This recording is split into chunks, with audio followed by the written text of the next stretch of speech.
What's up, everybody? Welcome to the final period of REDCREST 2023. Brought to you via Minnesota in the snow to REDCREST, Charlotte, Lake Norman via technology. It's a wonderful thing. That's awesome. Oh, wow. So what's going on, Brian? Not much, man. Went to the Northwest Sports Show a little bit on Thursday. Work's been really, really busy the last couple months, trying to have a good quarter. I've been going through a lot of my gear and listing stuff for sale. I've been doing like a lot of spring cleaning, been selling a lot of rods and reels. That's about it, really. What about you? Yeah, work's busy. Yeah, you've been traveling a little bit. Enough to make me want to touch my gear. Like I want to be out in the garage or something, and it's like not warm enough to make me want to go in the garage and work on the boat. Yeah, my boat is sitting over at my parents' place, and I usually around April I go there and start cleaning it and doing maintenance on it and kind of getting it ready. But I kind of like you, I like to save it to when the weather's a little better. But yeah, lots of people in the chat. What's up, everybody? Brian says we're all good to go. Sweet. I don't know. I've been kind of following along a little bit. I saw none of it on day one because I was in Hotlanta. Dustin Connell hooked up with a drop shot fish. He's trying to he's fishing this now pool after not having any fish almost all morning. But so I didn't see any on Wednesday other than just looking at the standings at the end of the day. Mm-hmm. And then Thursday I caught a few minutes here and there between meetings. Friday I watched a little bit, maybe an hour, maybe two, off and on. And then yesterday I caught some in the morning before I went to I did a seminar for the high school Bass Nation, like their big kickoff event up in Rogers. Yeah. How'd that go? It was good. It was not a huge turnout. We had like 20 or 30 kids. I think that had to do with the sneating that we had going on yesterday. Didn't want to make people like drive across the metro just for a fishing seminar. So and then I stopped at the sports show on the way home last night. But other than that, today I've been kind of watching it a little more closely. Unfortunate for us, I don't know if you caught this, but about 45 minutes before the end of the second period, Bryan Thrift just went on a tear. Yes. Like 3 pounders in like 10 minutes. And now has distanced himself quite a bit from the field. So we'll see if that takes the drama out of this, or if somebody can close the gap and give us the excitement that Bobby Lane did last year, right? That was pretty awesome last year. That was super interesting. Won it in the last second. Yeah, that's interesting. Yeah, I watched a lot of it this morning. It seems like a lot of guys who are trying to chase Thrift are deciding now if they want to basically pull the plug on spotted bass and start just targeting largemouth. But apparently getting largemouth to bite there is not easy, according to these guys in the field. Yeah. So we'll see. I don't think it's impossible. He's only at like 13 pounds. Just to give people, I can give you kind of a little bit of where we were at coming in. Actually, maybe we should let oops, never mind. It's a big spot. I'm blasting. Connell, I think is caught a non-scoreable spot. Sorry, I went away from him there, but so what's a scoreable spot? 1.5 pounds? 1.7. Oh, 1.7. That's a weird number. That's the first time I've ever seen them not do like 1.8 or 2 or. Let's see here. Don't want to go. Well, they all agree on the thresholds, like as a group. Yeah, I don't know. So coming into today, Thrift was leading. He had I don't know, 1.5 pound lead over Alton Jones Jr. And then 4 pounds over Lee and basically 4 pounds over Wheeler.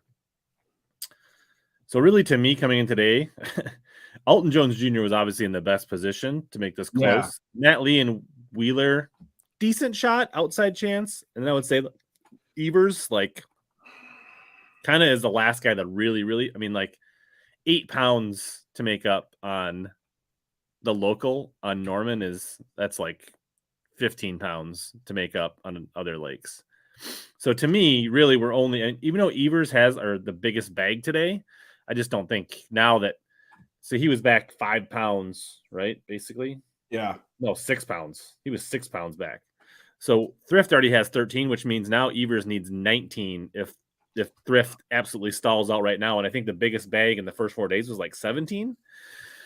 Yeah, I think the biggest. We're getting to the point where he's locked out everybody that wasn't in the top 4, and now even Matt Lee and Jacob Wheeler being 4 pounds back, they need to hit that 17, 18 pound range to even make it close. And then Alton Jones, he has like 1 3-pounder, so if he can catch some 4s, maybe a 5 like he has the past few days, he's the one that's best poised to make up some ground because he's got like a 3.5 and then like 4 1-pounders. So that's kind of the scenario we're looking at. Yeah, I was looking at the exact same thing you're looking at because they hold their weights from the knockout round 1 and 2, and yeah, the biggest bag was that 17-pound bag that you were talking about that Thrift kind of threw together at the last second. Yeah, it's got to suck if you're like a guy like Evers who have basically caught a pretty decent bag, like probably not going to get much bigger of a bag, and you're still like 5, 6 pounds back. You got to be like, oh, I'm kind of screwed here. Like, well, that's the thing is like, oh, by the way, I made REDCREST nachos. What? Did everybody else make REDCREST nachos? What's on your REDCREST? What's on the REDCREST nachos? We just have your basic white corn tortilla chips. Maybe we should probably go full screen for this. Yes, let's. I got a key question though about this. Okay, so we got. And then I melted like just kind of a shredded blend of Mexican cheese with a little bit of mozzarella because I like a little bit of the stringiness, even though mozzarella is not traditional nacho material.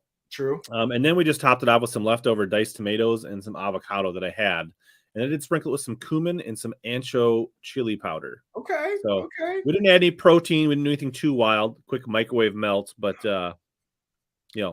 if you can't deal with me chowing on nachos during REDCREST, then I guess this isn't for you.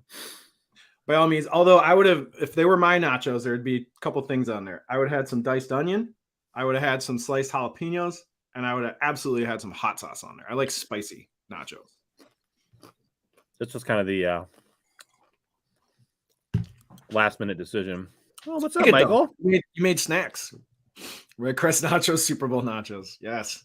I have no food. I just have a cup of coffee because actually I scarfed down a sandwich right before we went live. I was like eating a sandwich seconds before. What? Carl, how can you not like avocados? Avocados are amazing. Do not.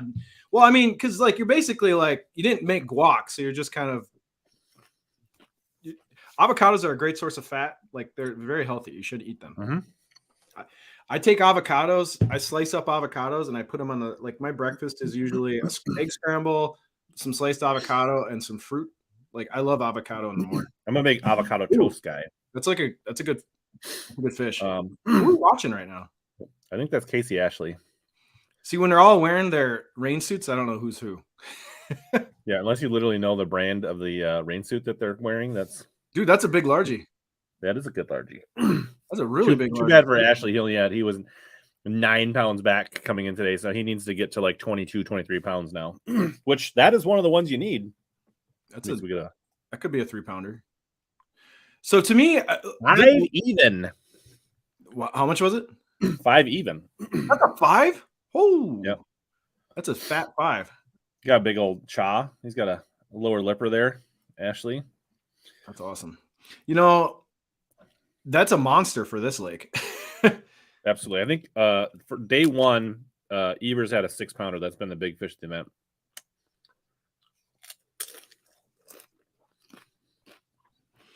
Yeah. It seems like if you catch a 3-pounder here and there, you're sitting pretty good. So, I mean, a lot of these guys, what's the payout structure? Because moving up a few slots is a pretty significant bump in money. I did not see Josh Douglas last night. He left before I got there. Him and Joe Willert. I started on the wrong end. I kind of just did like the whole walk down every aisle. And I read when I was in the boat section, I ran into somebody to talk to every other aisle. And then once I got into the tackle, it was 2 or 3 people per aisle where I had a conversation.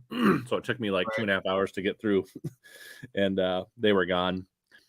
But don't worry, I've met Josh before. We've actually fished tournaments before. We've been in the same bass club before. So I went to high school with him. So, yeah. yeah, I don't. Yeah, those events are weird because you just got to kind of stand around in the booth and just answer questions and talk to people. And like, I don't know, I've worked those. I mean, you've done it too, right? You've had booths at Expo halls, and it's like, it's fun in the first 3 hours, but by the end of the day, you're just like, okay, I want to go home. Like I've shaked enough hands and talked to enough people. You get kind of burnt out after a while. How was okay, I got a question. How was the attendance when you were there? It was okay. It sounded like it was busier before I got there, and most people said that we're working and doing how much we're stuck. They said today was much better because there was more traffic and there was more people to talk to, so it went by faster. But overall, like, it feels like this show is maybe 5 years from being dead. Yeah, so I went Thursday and it was a graveyard. There's nobody there on Thursday night, the opening night. So somebody said Thursday during the day was actually really busy because of that $5 thing. They said like during the day it was actually pretty busy, is what a few people said. The $5 thing doesn't start till the evening though, after 5. Oh, so maybe it was just the section that they were in. I don't know, but there's a couple things I noticed. Number one, there's like a lot of the guide. So like, if people don't know what we're talking about, Minnesota has this thing called the Northwest Sports Show. We always do it every March. It's like our big fishing expo that's at our convention center in downtown Minneapolis. Yeah, it's easier. I didn't buy anything. So it's like it's a mix of boats, resorts, and guide services have booth, and then a lot of brands like Daiwa has a booth. Shimano had a booth this year. They skipped it last year. There was no Shimano booth last year, but they were back this year. I think they was still like on the heels of COVID. They weren't doing, Japanese are a little more conservative with. Connell's got one on the seawall again. He just caught another one. He's literally was weighing one right before we were talking.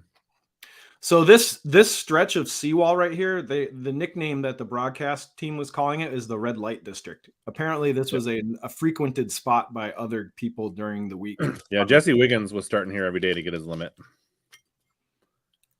And he didn't make it to the cut, so obviously it's open season on the wall. Whoever wants to take it over. So Connell now has like 10 pounds. So he's moved. He's kind of gotten back to where he was. So he's basically... He was trying to catch largemouth all morning. Didn't get any bites. Finally decided to go catch some spots. And now he's probably made himself $5,000 by not finishing 10th, which was like 12,000, and moved up to like, the $15,000, $20,000 money by getting into the 5th or 6th. So my observations about the sports show. Number one, way less guide booths than last year. I think a lot of like the resorts and guides, they either closed down or just are like, we're not going to spend that money for the exposure. Because I think like if you're really good at social media and Facebook and all these things, you don't really need to go to these trade shows to like kind of get the word out. So anyway, there's a lot of empty booths when I was there on Thursday. I also noticed that like a lot of the sales that some of the tackle shops were doing weren't like as good as their usual sales. They're like 10% off. I saw one of them was like 10% off, but if you buy 6 or more items, you get 20% off or something like that. And then you also noticed that there was some price. You noticed that there was some price magic going on some of the baits, which I didn't catch that, but that makes a lot of sense. Where shops were like bumping up baits $2-3 and then doing a discount on top of that. Yeah, specifically, I want to say it was Joe's had their. I think they were $17.99 for Jackal rearranges, which Omni has them for $14.99. Yeah, they're $15. They're like $15 jerk baits. Yeah, so they had them for $18.99. They were $4 marked up, but they had a 20% off sale. So they had a decent stock, which I do understand that rearranges. If you're a fan, you know that they're not easy to get. Yeah. So I guess you can't blame them for. No, being capitalist, but it's sales, man. If you want to make money, the reason they do those things at the sports show is just to get all those impulse buys. People walking around going, "Oh, I like." They do have to make money to pay for the booth because I want to say those big booths cost about $10,000 for the week. That's what I heard. Like if you have a multi-section booth, it can be up to $10,000, which I think that is ridiculous. I know these companies have marketing budgets and they need to use it, and they expense for this kind of stuff. But do you get $10,000 of exposure? Like if Minn Kota has a big booth and they're spending $10,000 and they're showing off like the Hummingbird 360 or what, like Like, I their don't know. apexes and their Yeah, are talons people and really their raptors and are they really driving that much sales to warrant a I don't 10 know. I grand? mean, I think they send a fair. I do think, I mean, obviously they don't sell anything in that booth, but I do think they send a lot of people to Joe's and Reed's and Marine General and those places, and you do see quite a few people walking around with Helix units at the shows. Like that's not. Oh, dude, there was so many of those. I've never seen that many Hummingbird units in one place than Thursday. So I think actually to some degree, I think they could validate what they're doing based on that. Yeah, that's true. Because you can go walk up and look at it, and then go over there and buy one if you want. And then they usually do get like good prices on the units at the show. Like you do get okay sales. I do like if you're into Shimano or Megabass or St. Croix or any of the companies that have the map protected pricing online, at these trade shows you can usually go and get at least 20% off. Some shops will give you good deals if you buy a whole bunch of them. Like if you go and buy like 4 or 5 NRXs, you might get like 30% off, or maybe they'll give you 10% off, but throw in another Zodius or something for free. Like you usually can wheel and deal and barter at these shows. Although I think some of the exhibitors are getting wise to this because there are some people that are really bad about it. Like they literally they'll come up and be like, I want to buy 5. And they like, okay, I'll think about it. And then they go to Joe's, they go to Capra's, they go right. And then now they're like, oh, I just offered you 25% off on 5. Right. Oh yeah. $400 rods, and you didn't come back because you got an extra $5 off. And it's like, right. I remember one time I went up to one of the tackle stores and I'm like, I was looking for a specific X Pride rod. And I'm like, do you guys have this rod? And the owner of the shop, I won't say who it is, but the owner of the shop's like, no. He just walked over to the Shimano booth, grabbed the model off the shelf, walked over and sold it to me. He just raided the shelf of the brands. It was like, no, I'll sell you this one. It wasn't in his inventory. Uncommon. What's that? That's not super uncommon. It amused me though. He's like, no, I don't have that model, but let me go get it. He just walks over to the Shimano booth, grabs it, rings it up. Don't let inventory stop you from getting a sale. Yeah, what's with everyone smash like, please. That would be great. It helps with the algorithm gods. Let's see. I got a couple.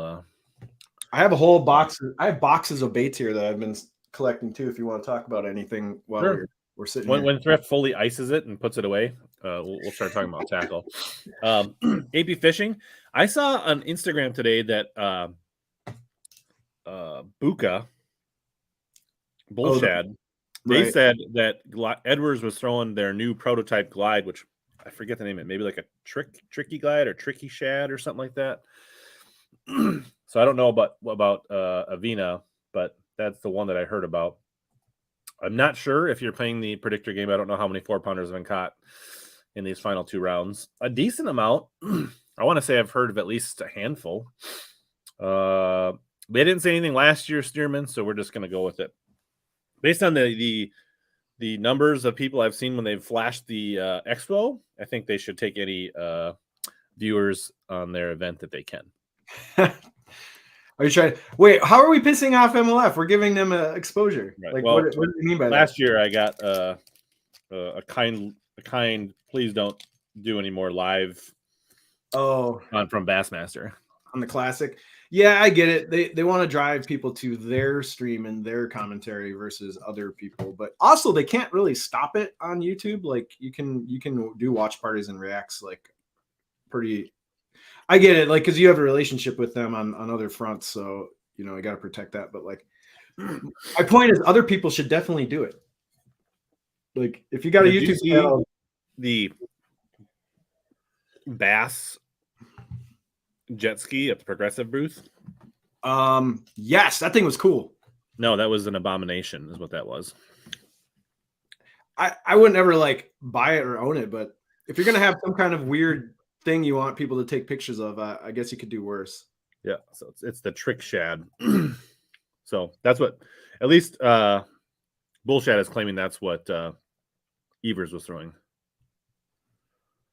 Yeah, I was out shoveling this morning and I just kept my layers on. I still haven't cleared my driveway, but we're not really going anywhere today. So this northern storm, 20, 30 inches coming our way. Where's he that he's getting 20 inches? Where's Anthony at? No, the Cull Shad is the new Berkeley. The Mag Draft. The Cull Shad. Yeah, the new make. I love watching the internet explode on the Megabass copycat baits. So I don't really care that much. Like I use a Mag Draft once in a while. It's not like a primary bait of mine by any means, but like I do like it. But I just love how much hate Berkeley gets for copycatting JDM baits. It's very entertaining because they do. Joe was reporting there was a lot of people at the REDCREST Expo on Friday, but not much for deals. Or he's saying there's not a lot of deals outside of the expo, and that's why they were there. Maybe. Yeah. Are there tackle shops selling stuff at the expo? So. Or yeah, I would think so. I hope so. You want to sell some baits while you're there. But I saw some crowd shots today, and I was like, that looks just like the Minnesota sports show. Yeah. So I said I wasn't going to buy anything at the sports show. I'm like, I don't need anything. I got plenty of stuff. And I walked around, and then I found some stuff in the Thorne Brothers discount bin, and I'm like, dang it. And I ended up buying something. So I went in with the best intentions of not spending money. And of course the bait monkeys got on my shoulder.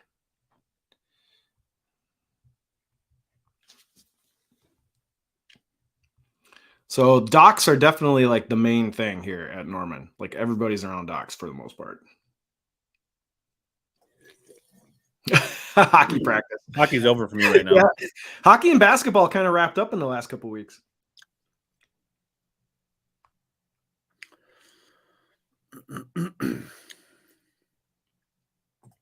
On my Instagram, I did a reel. Also on my TikTok, there's a video of it. Yeah, it's pretty gaudy. Have you seen prices on Cull Shad? I want to say. Ooh, that's a good question. Yeah, what's the retail? I want to say they're like $12, $15, something like that. I think they're less expensive than they have different sizes, so I don't know what size that was, but I feel like they're going to be a little bit less expensive than the Mag Draft. Mag Draft's $15 for a 6-inch. What is? I didn't even look. What is the price of the dangerous Bass Mafia one? It is. Take a guess. 15. It's $1 cheaper. It's $14. But it doesn't have any hardware. It's just they only came out with the freestyle version. They haven't had the harness one yet, right? Correct. So they're gonna have one, I'm guessing, with a hook, but like, yeah, it's just rubber. I'm gonna say it'll probably be $15. I don't know why. If you're gonna make a copycat bait, I don't know why you wouldn't just put it. I guess we call it the Mag Draft because they are probably the most popular one. Yes, I understand that Osprey and other people had harnessed swim baits before Mag Draft. I know. I like everyone's like, but I think the fact that when Zaldane left Megabass and went to Guggen Bass Mafia, and then literally, it's like there's really hardly any differences from a shape or look or anything. No, they look the same. And I would also say the Berkeley one is very identical, where I feel like the Mag Draft doesn't look exactly like some of those of the Ospreys and other companies. So I feel like these newer companies have really targeted the very shape of the Mag Draft. But yes, they're not the originator of the harnessed paddle tail. No. But if everyone on the internet looks at it and goes, "Oh, that looks like a Mag Draft," there you go. You know what I mean? And that's partly because, honestly, a lot of what Zaldane did to popularize the Mag Draft put it on the map. Oh yeah, he was a big. Yeah, exactly.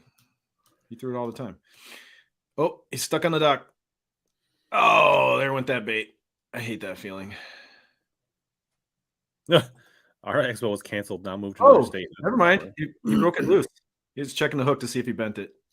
That is too. The trash, the little creeper trash fish. That was a Ooh, $11.99 says AJ. So yeah, they're going. Interesting. It does make it attractive to want to try one. I would probably buy one just to screw around with it. Wow, they look really, really happy. Rob Newell looks really stoked. Oh gosh. I mean, I'd prefer to buy a Berkeley version than a Bass Mafia / Coogan version, if I'm being honest. Yeah, I would, as much trash talking as I do about like Berkeley and their ripoff antics, I would still probably buy one to play with it.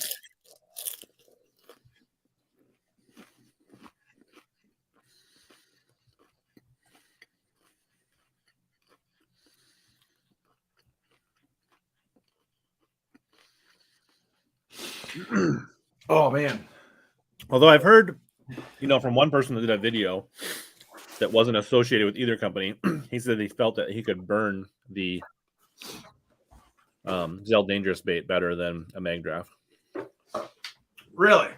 Mm-hmm. I got some Megabass stuff. I restocked on some Spark Shads because I was running low on these colors. These are my two favorite colors. The IU, just the regular bait fishing perchy looking one, and then the white. Is this an Omnia purchase or? Yeah, these are all Omnia purchases. So I picked up that, and then Omnia started carrying the bottle shrimps, which I'm pretty excited about. So the 4-inch bottle shrimps, these are just a flipping bait / Carolina rig bait. You ever played with one of these? They're really slender. Got these really long pinchers that get pulled off by pike and crappies. They bite the legs off all the time. Nothing like claws falling off expensive JDM plastics really fast. These actually aren't that expensive. They're like $5, $6. I mean, for like 5. How many do you get? 1, 2, 3. You get 6. It's a good question why they branded it Bass Mafia instead of Guggen, but I have no idea. There's got to be some inside baseball about that. Because there's been changes like in who owns. Is it the same company that owns Guggen and Bass Mafia? That's my guess. Is like Guggen, whatever their parent company is, whatever it is, something brands acquired Bass Mafia. So really, it's all the same shit. Like the same. It does look miserable right now, but less miserable than it is here, if I'm being honest. Facts. But yeah, I'm gonna start carrying the bottle shrimp. You jumped on the blings when they got restocked, right? I didn't watch your recent. I gotta watch your recent video. I'm guessing you picked up some of these. I did. What did you? Which colors did you pick up? Dark craw and the other craw. Oh yeah, I got the dark craw is really cool. This is I got the molting craw. Guessing you got that one. This one is really nice in person. Did you get the perchy color? He doesn't look impressed. So this is the gold gill. This is really nice. It's called House of Outdoors. Yes, there you go. You know what's interesting? Did you get this color? I'm guessing you did. No, I just got these two. Oh. So look at this color though. So you got blue, but look at the top. It's kind of cool. Yeah, it's kind of like a June buggy kind of thing on the top. I don't really get it, but it's kind of wild. Anyway, when I take this out of the box, I'm like, damn, this is like pretty elaborate paint job. But yeah, if you guys don't know, Chris, are you talking about this one? Oh, here we go. So or are we talking about this one? You picked up a 150 Corrado? Yeah. Those are cool reels. You have to be more specific, Chris. We got Casey Ashley to get another 5-pounder. Looks like he's about to swing it, so I guess it's not a 5, but it's a good one. You're not showing it.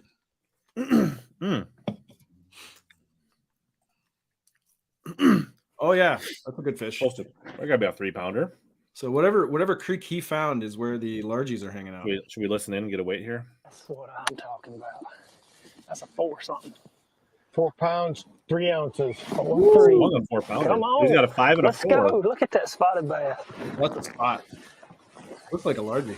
So there, and then he's got a 5, a 4. That'll be almost a 3. 2-pound, 5-ounce upgrade. Watch out now. We done got the rig rolling. 9. Almost like 15 and a Casey half. Ashley's moved up to 4th place Got now. excited. 15 And 11.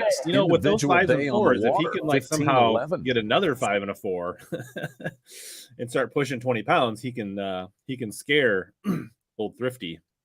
Well, he's also, more importantly though, he's he's under 2 pounds. Oh, he's throwing a chunk. Just a Probably a shooter jig. big, Just a big salty chunk on it. I had a big chunk. More importantly, he's less than 2 pounds away from climbing into third place money over Edwin. So one more decent fish he can bump up cash wise. Man, that looks fun. I want to go dogfish like now. Doesn't that look fun? Well, Travis, that's when I only brought 2 blings. I didn't go that heavy. So why are people worried? I mean, if Jacko's making the same thing in the same molds, like, well, what are people worried about? I mean, the old Gen 2 Vixens weren't like the Gen 1 Vixens. The old Wiggle Warts aren't like the new Wiggle. You know, it's that whole booyah. I don't know. I'm pretty sure, Lucas, that he has the OSP dual eye beavers as well. Oh, yeah, I got the beavers. I got me some beavers. Yeah,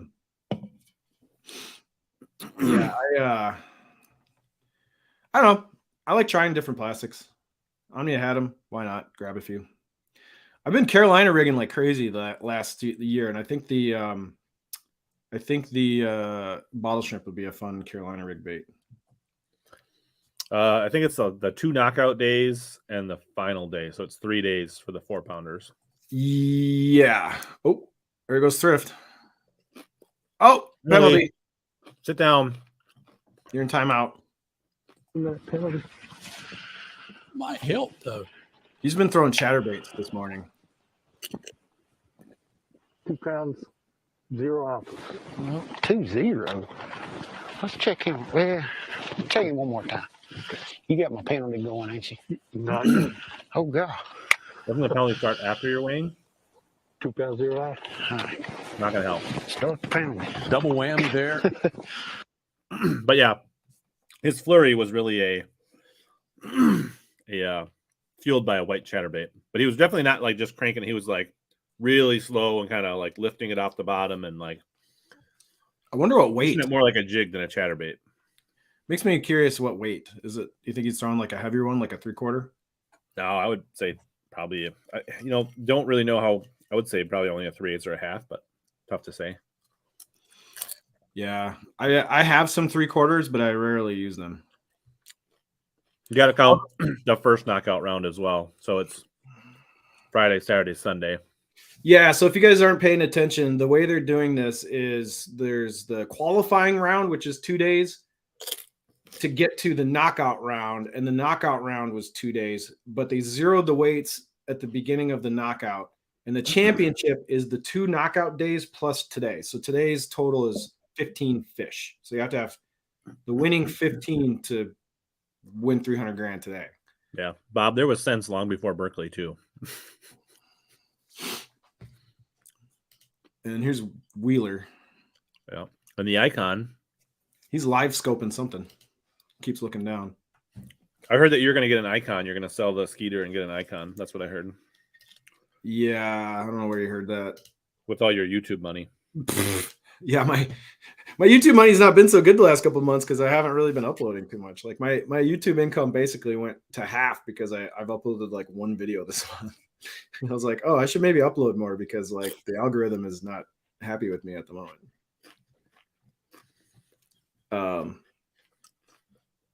But no, I bought so much gear to review this year. Like this season, I got so much new stuff to play with. I just need to actually like, go fishing and like use it. Yeah. There was definitely during maybe the start of the second period when they went live on Smoke. And he was just puffing. Like, I was like, is that like just his breath? Nope. He's definitely just like a chimney. And then he hooked up on one. And he's just like out of the corner of his mouth, just like, that's awesome. I feel like most of the lives in the past, I guess I haven't watched a ton of MLF, but like Bass is very particular. And even though like when they cover Seth and some other guys, like they always like, all right, we're gonna go live, ditch the heater. Yeah, you can. That wasn't the case today. Some of the times they'll cut to Seth and you'll see him throwing his smoke out off the side of the boat, like quickly ejecting his cigarette. Speaking of fish formula, there was a booth that had Dr. Juice in it at the Northwest Sports Show. Oh, that guy's out of Duluth, I think, isn't he? I have some of I that. hadn't seen that in a long time, and I was like, really? We're bringing that back? I think that's the dude up in Duluth. The same guy. He had Lena Lures in his booth. He had Dr. Juice and a couple other things. So I bought some of that Dr. Juice last. Ooh, he's got one. Yeah, it definitely got tossed somewhere. Like when the camera went away for a second or went down on the fish, when it came back up for him to weigh, that cigarette was gone. I like how they're just chucking their cigarettes in the lake. Like, oh, we're supposed to be, being good stewards of the lake, and you got these guys that are like quick flicking their cigarette butts in the lake. There's Matt Lee. I think he's got this is his fifth. He's only got 4 right now, depending on if the scoreboard's up. Brown Bait Company says his YouTube income is less than 1K. Oh, did you get your year-end tax statement from YouTube revenue? I did. No. Was it electronic or in the mail? I got it in the mail actually. Gross. Yeah, because you gotta claim it as income now. I claim it anyways, so I always have. Where is it? They sent it to me. I was actually surprised that it was so formal, what they sent me. Hold on, I got it right here.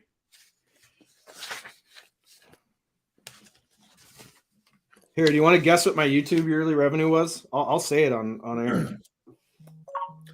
Your 2022 2020. I got my YouTube tax document right here. Was they mark it under royalties. $4,300. Ooh, you're close, but you went a little high. My 2022 YouTube revenue was $3,723.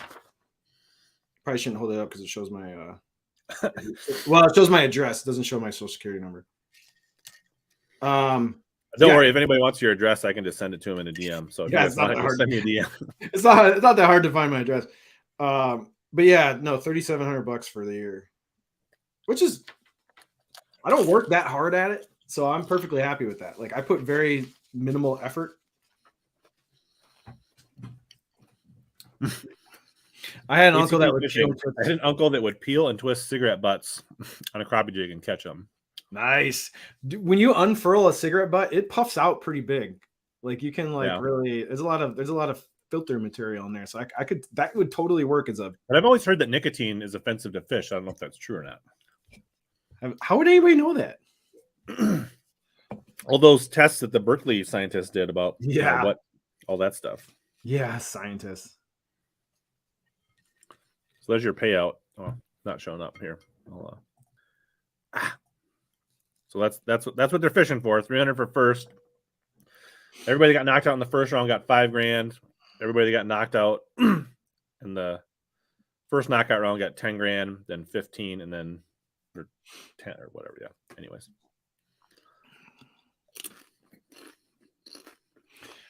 How are the nachos? All right. I'm running low on coffee. I might need to go get a soda or something. Yeah, so I'm kind of stoked on the blings. I never owned one before, so I didn't get them when they came out the first time. I may have had one, but I don't have any old ones currently. Oh, I got a bait. This is probably the bait I was kind of like the most interested in at iCast last year or Classic last year. I don't know, whatever last year. But the new new Strike King, the Scorn Bug, whatever the hell. Did you get one of these yet? No, I got them in my wish list for my next order, but I forgot to add them to the last one. So the Scorn Bug is exactly what you expect it to be.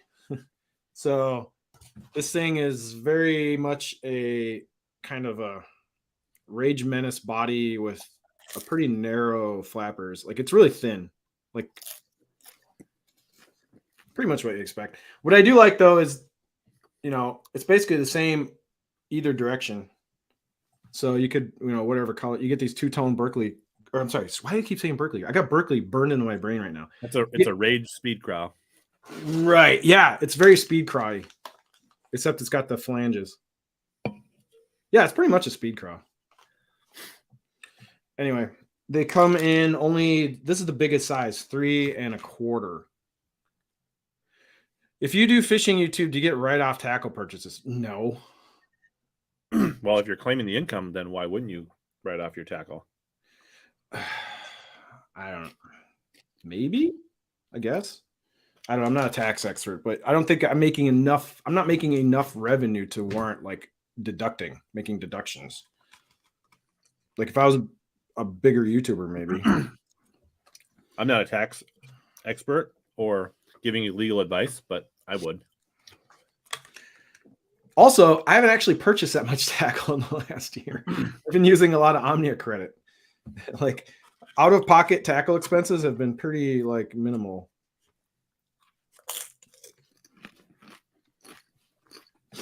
But anyway, kind of a cool bait. I think I'm going to use this definitely for jig trailer. Looks like a really good swim jig trailer if like you want to go light and lean on a swim jig, like a lighter swim jig. Swim jig trailer, Carolina rig. Definitely Carolina rig this on like a 3/0. I think a 4/0 might be too big for this thing. I don't know if Omnia has Spro tackle bags. Do you know? They don't. They don't have a lot of. Omnia's really, really in tight with Plano right now, Yeah, and it's annoying. non-Plano stuff is not. We have basically Bass Mafia and Plano. That's it. Yeah, I wish they would expand a little bit on more of the tackle storage options from other companies. But if you want them to carry it, just send them messages. Assassin, I can tell you that I used Punch's code when I sent tackle to Caro. If that tells you anything. That's nice. Thank you. Omnia finally got these back in stock. If you buy IO, make videos, make money from that. YouTube, you can wrap. Oh, okay. Yeah. Doug's a lot smarter on this stuff than I am. Glad you enjoy their customer service, Bob. So they got these back in stock, the 4/0 EWG ringed, the super lines. I like these. They're just as good as the VMCs. These are a little thicker. I was using these for flipping last year. Grumpy, Hella, you're not grumpy. Kind of am all the time. You're not any more grumpy today. I'm like normal grumpy, not extra grumpy. Yeah, this is his resting bitch face.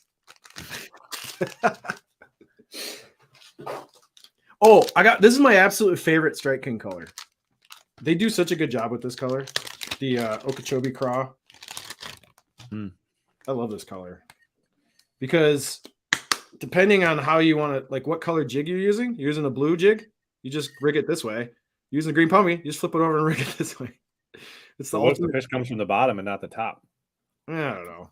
I just like that you can have one jig or one plastic that can go across black and blue jigs and green pumpkin jigs. Just make sure you use my code when you on your big orders and Brian's when you're using your small orders. Fine by me. Fine by me. Tom says he just got some Roccos and Stunnas from Omnia. Nice. Stunnas. I did play with the Stunna jerk baits a little bit last year, and they're not too bad. I don't mind VMC hooks, to be honest. I use them a lot.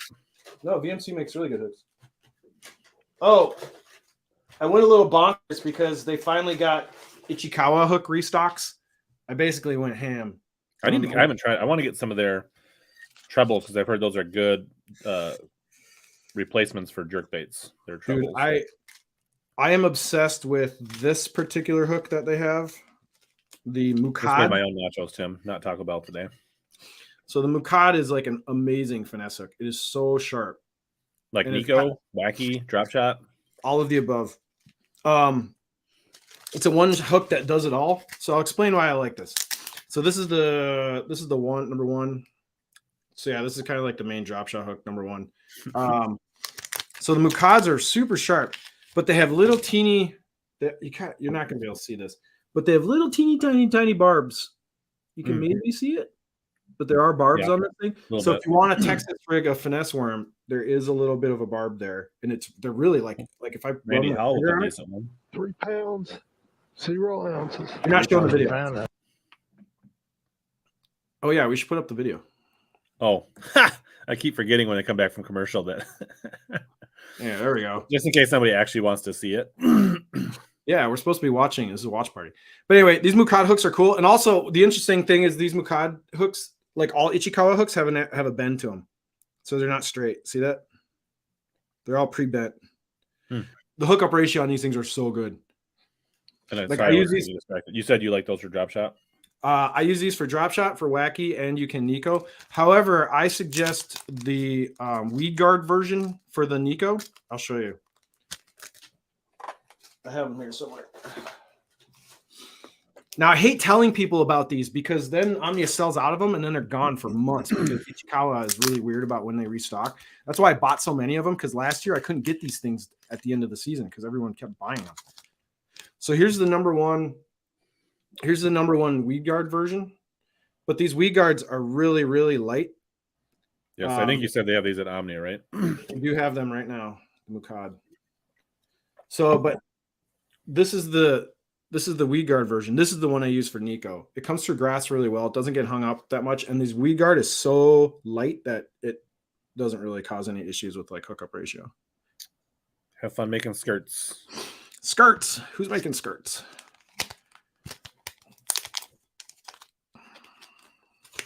Have you tried the red line hooks yet or looked at those from VMC? No, I saw them at the sports show. I don't know. They just look like any other hook. I mean, they're kind of like the Premium. They're a top shelf version. Yeah, the Gami Aaron Martin style with the G finesse. G finesse style with that finish, and I don't know. Yeah, they're definitely competing with that G finesse space. They're definitely not the budget friendly VMC hook, that's for sure. No, they're definitely going up. They're definitely up at that high end Gamakatsu owner price point with them, that's for sure. Yeah, they're definitely going for a higher end market. My clubmate Schmult was using them last year on La Hamadou, so they were super awesome, super sharp. But he also works for Rapala, so he might be biased. all VMC Rapala people say that their hooks are the best.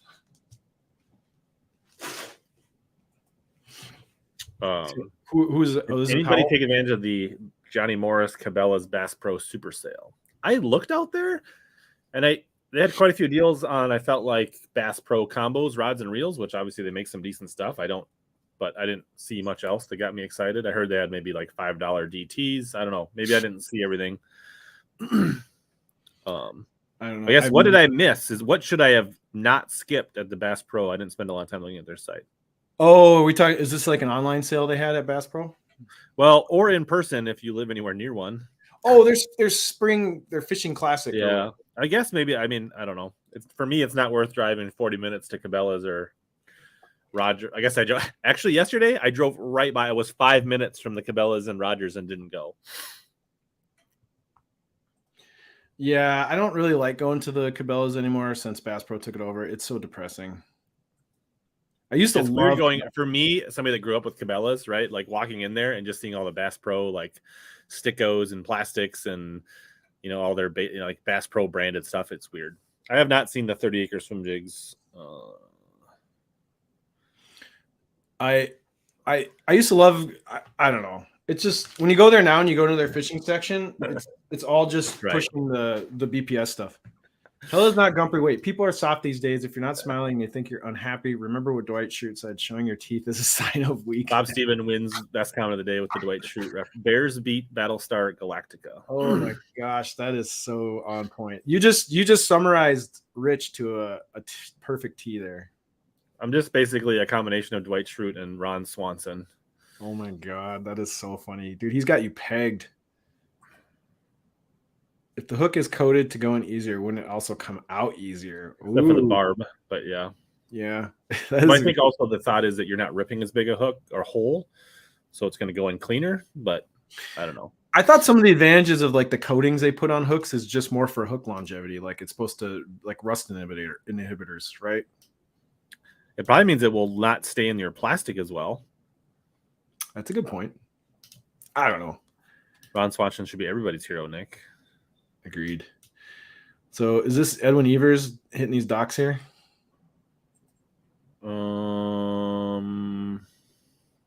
It's the brands look right. It's Berkeley. Yeah, that's E2, right? That's under his foot. Yeah. Yeah, I think that's Edwin. Back to your defending angler of the year, Jacob Wheeler. He's probably throwing a crankbait. That's my guess. Doesn't look like he's throwing a crankbait. Looks like he's dragging. Oh yeah. That's a cool little island off the left there. Some trees. This lake, honestly, watching and around Lake Norman, but never been on Lake Norman. Dude, watching this tournament, this lake looks fun to fish. Like, there's a lot of stuff. Like, this place looks like kind of a playground. The fish aren't huge, but it does look like a fun lake. Did somebody ask about the latest code? There you go. I will say Omnia's been doing a lot of good restocks lately.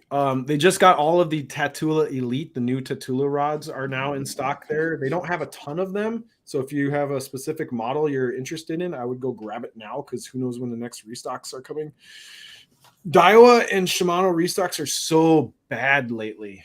Like, if you see something you want, just buy it because who knows when they're going to get more of anything. AKA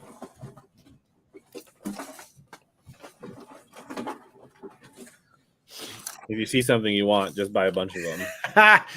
Got some reranges. What colors did you get? I got 4 of the secret shad, and I got a couple shad ones and a perch one.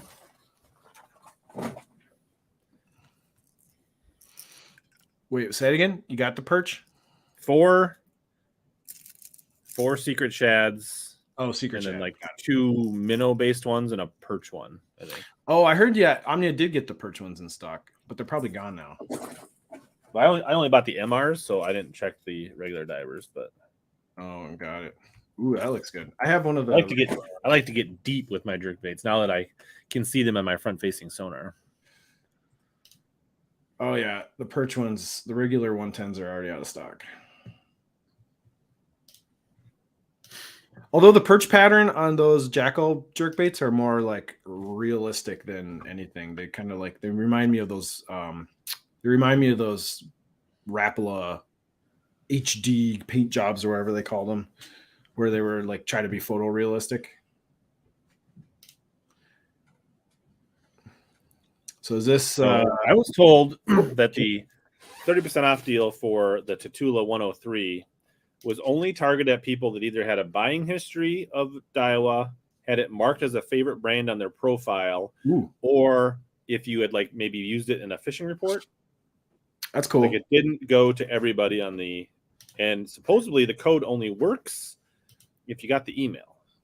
I don't know if that's true or not, but that's what I was told. I don't think I got the email, but I haven't bought a Tatula reel in a while, like a regular Tatula SV. So maybe that's why. That's a good deal though, 30% off.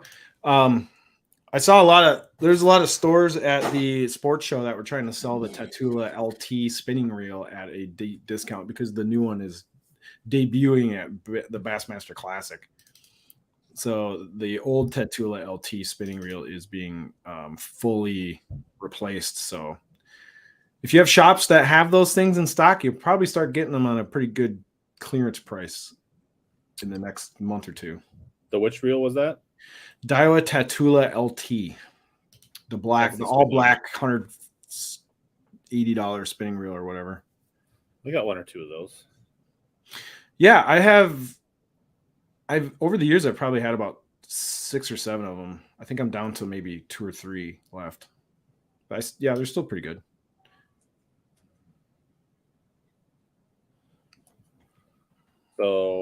So this is Casey Ashley right here, right? Here's the link. If anybody wants to try it, you can start. So if you use that link, and there's the, oh, dang it. Why did it do that? Try that again. Oh, yeah, that didn't work. Without the, with the space in it. How many people do we have watching across all the platforms? It says there's 135 on YouTube on my channel.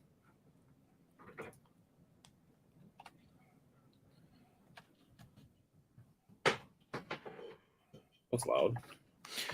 So we got try that again.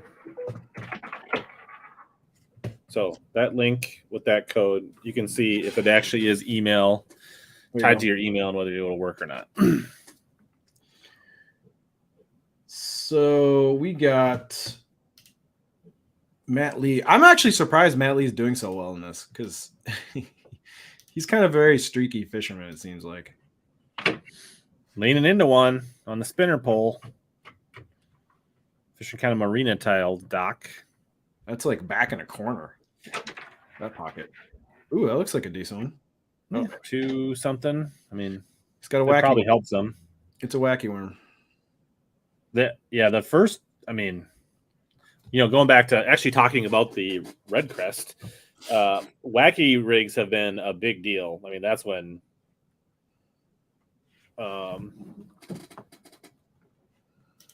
but Josh, did you get the email or not? That's the question. Someone says the code doesn't work. He got the email because you're the one that posted it in Bass Fishing Deal Hunters. Oh yeah. Yeah, it's basically $147 reel with the code. Yeah, that's a good deal. That's a sweet deal. Yeah, $147. Oh, my dad's watching. My dad's Steve. Hi, Dad. So I'm curious if anybody that didn't get the email wants to try the code. Let us know if it blocks you or does it work. Yeah, that's true. The first barge went through Pepin to break the ice. So that helps for getting out on the river. Daniel says did not get the email and it works. So inside sources were wrong.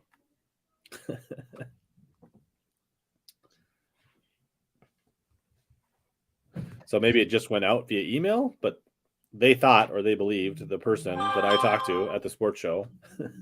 Yeah. He was pretty confident that it wouldn't work if you didn't get the email. So if you want to take advantage of that, go for it. Don't tell him I sent you.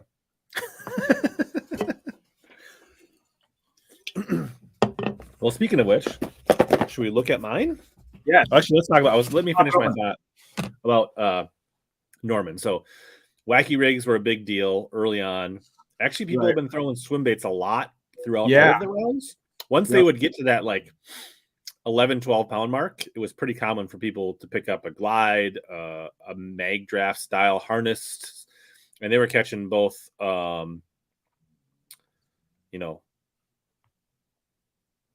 boot tail swim baits, harness style, whether it's the mag draft or the cull or the cull shad or any of that. But that they're catching spots and they're catching largemouth. Although yesterday I want to say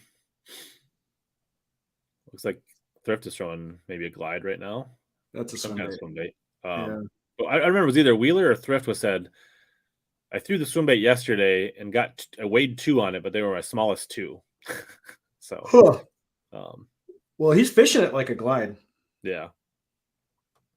So it's actually been quite a bit. Now, if we're not in a 5-fish tournament, you're not seeing the swim baits getting thrown. No. So I don't know. I've never fished for spotted bass, but I thought like any kind of like paddle tail swim baits are pretty much a no-brainer for spots around docks. Yes, right? but typically, like kitex inch, like boot tail, like just any kind of boot tail. Little ones, like not typically. I mean, they can definitely catch them on bigger ones, but like if we were in the every fish format, we wouldn't be seeing it. We'd see it even more wacky rigs, more code works in the cart, but does not when you try to check out if you don't have the email. Interesting.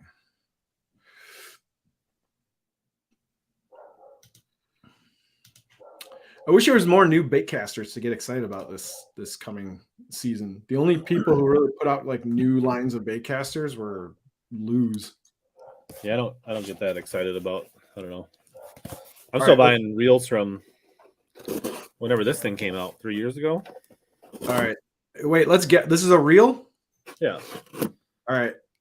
Chat, guess what he bought. Well, we already talked about what it was. It's the Tatula. You want to guess the gear ratio? 8. It's high speed. Oh, you got jerky. Nice. I haven't got a jerky in my boxes lately. I got 2. One order I didn't get any, and the other one I got 2 in.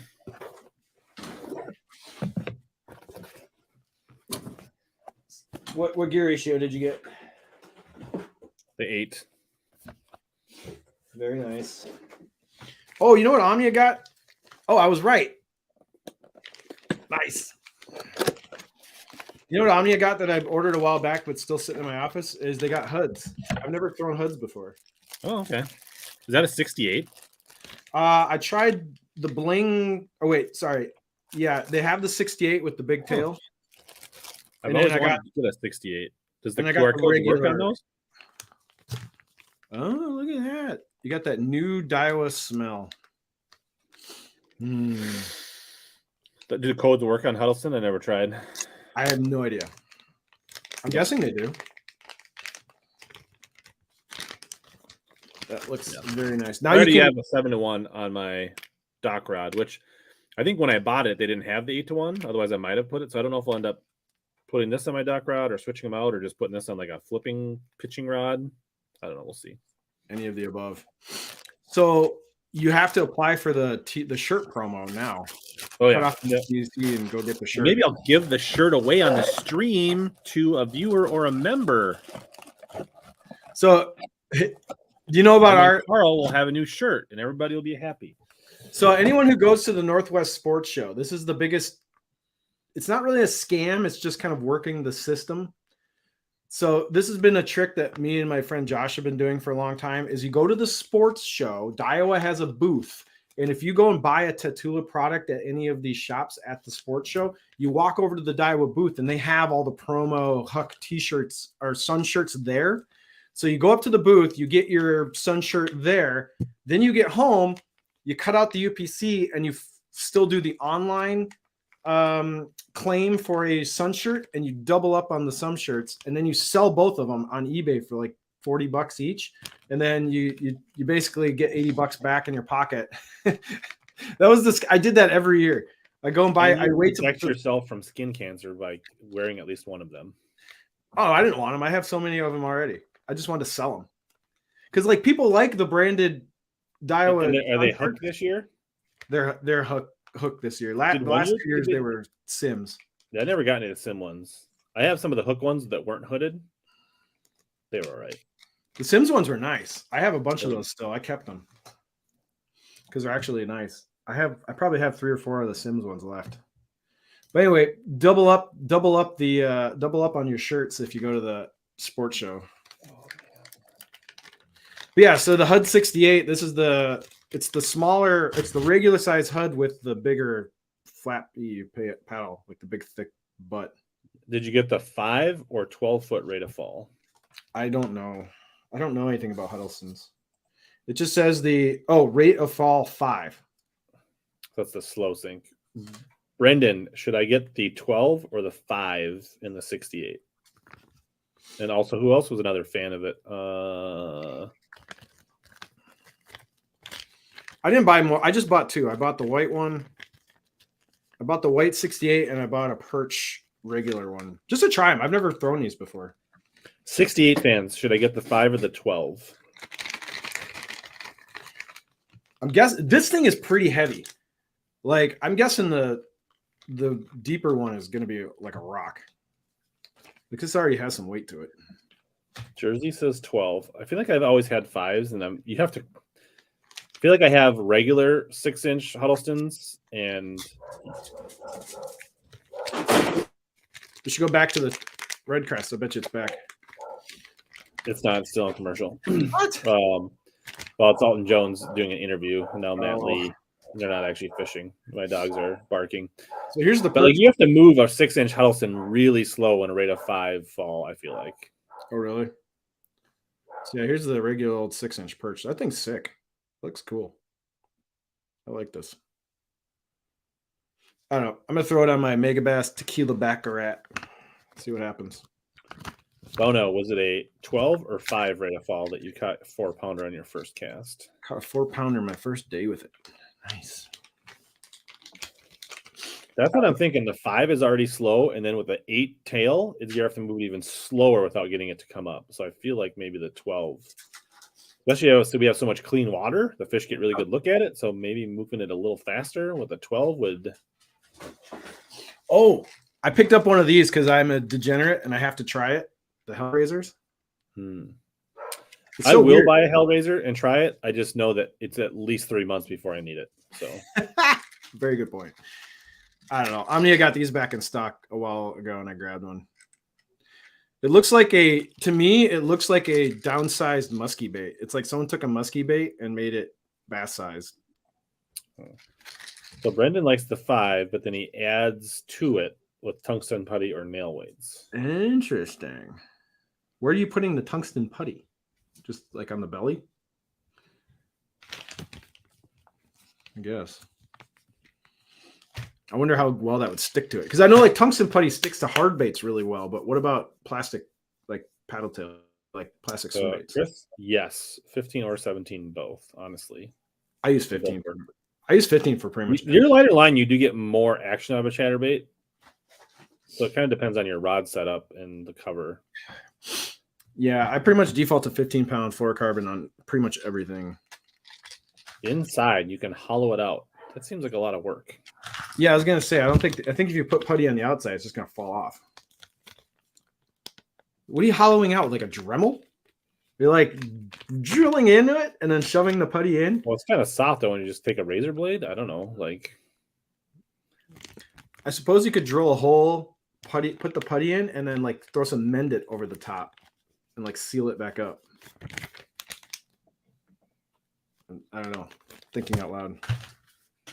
What are the goodies I have? I don't know. I've heard the Hellraiser is actually good. Like people who've thrown this thing say it does get bit and it's actually pretty fun to use. Like it's not a total gimmick, apparently. Yeah, no, I've heard good things. I think it'd be really good. I bet you it'd be really good. I wouldn't be surprised if we see it show up on some of the herring lakes this year. In the herring spawn. Yeah, because they all spawn right on the surface. And like they school up. Faith First Fishing. MLF wants the REDCREST to be equivalent to the Bassmaster Classic, but it's definitely not there yet. But it is the MLF championship. I'm gonna be compelled by anything where someone's gonna win $300,000 for fishing. I mean, the first place prize is kind of bonkers. Like $300,000 is a lot of money for a tournament. You guys are going to be shocked with the Hellraiser. It can be fished several different ways. What's several different ways? Like I get start, like a start, stop, pause, a steady retrieve. It doesn't float. It doesn't? You gotta, I suppose it's a hard bait. Of course. I don't know. Hard baits do float, but I'm pretty sure it does not float. I could be wrong. Comment below people that have fished Hellraisers, but I'm pretty sure you have to like get it going just like a buzz bait almost immediately. Oh, that would make sense. Yeah, I get that. Okay. That makes sense. I don't know. Never touched water with it. I'll find out. They sink. Okay. See, South Jersey fisherman knows everything. That guy's a encyclopedia. Biggest difference in MLF format versus bass. Well, up until this year, MLF was every fish counts.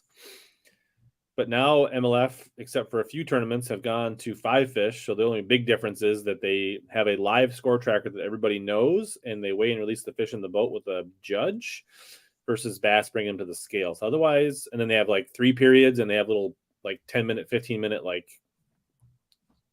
breaks. But other than that, there's really not much difference. And then I guess they have free run times, but really they're not that different.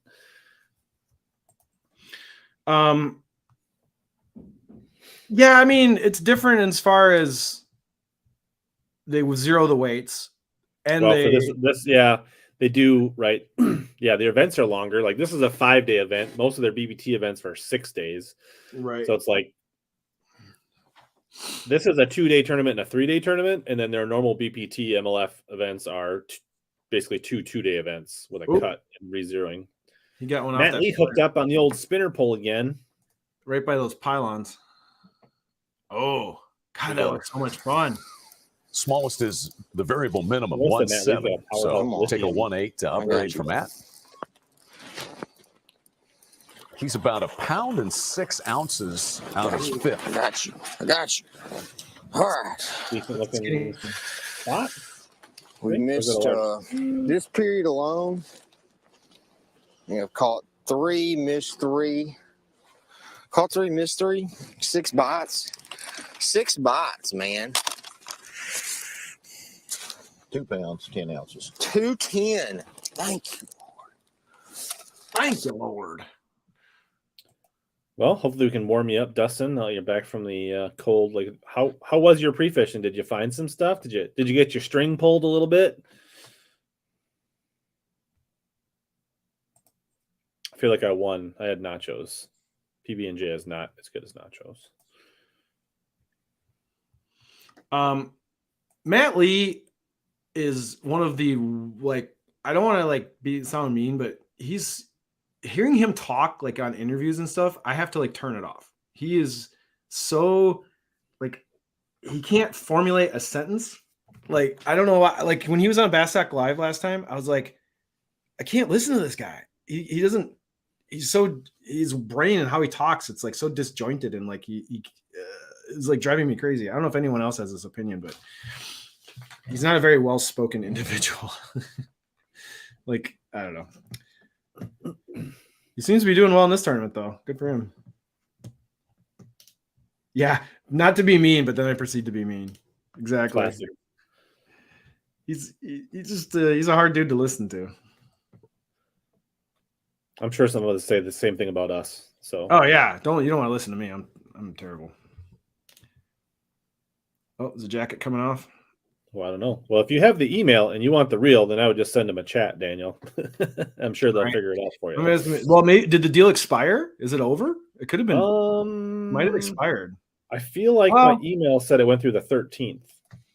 Yeah, I was gonna say it's Sunday. Usually their deals don't expire till like midnight on Sundays. So he's putting a lot of action on the Wacky Room. Look at him go. 313 is what it says in my email. There you go. He's really working that Wacky Room. I usually don't. I usually kind of let it sit and do nothing. What about you? Yeah, these docks are a lot deeper than our docks, right? Like typically our docks are only a couple, like throw it in there, It might be this much. Pull it once or twice and let it fall again, and it's like throw it again. But do you feel the same way? Like the last couple seasons here in Minnesota, we've had such low water. Dock fishing has kind of not been as fun because docks are so shallow right now. It's especially this fall. Like one of my favorite things to do is fish jigs around docks in the fall. You snagged. Most of our docks had like this much of every wheel sticking out. Yeah, it's so bad.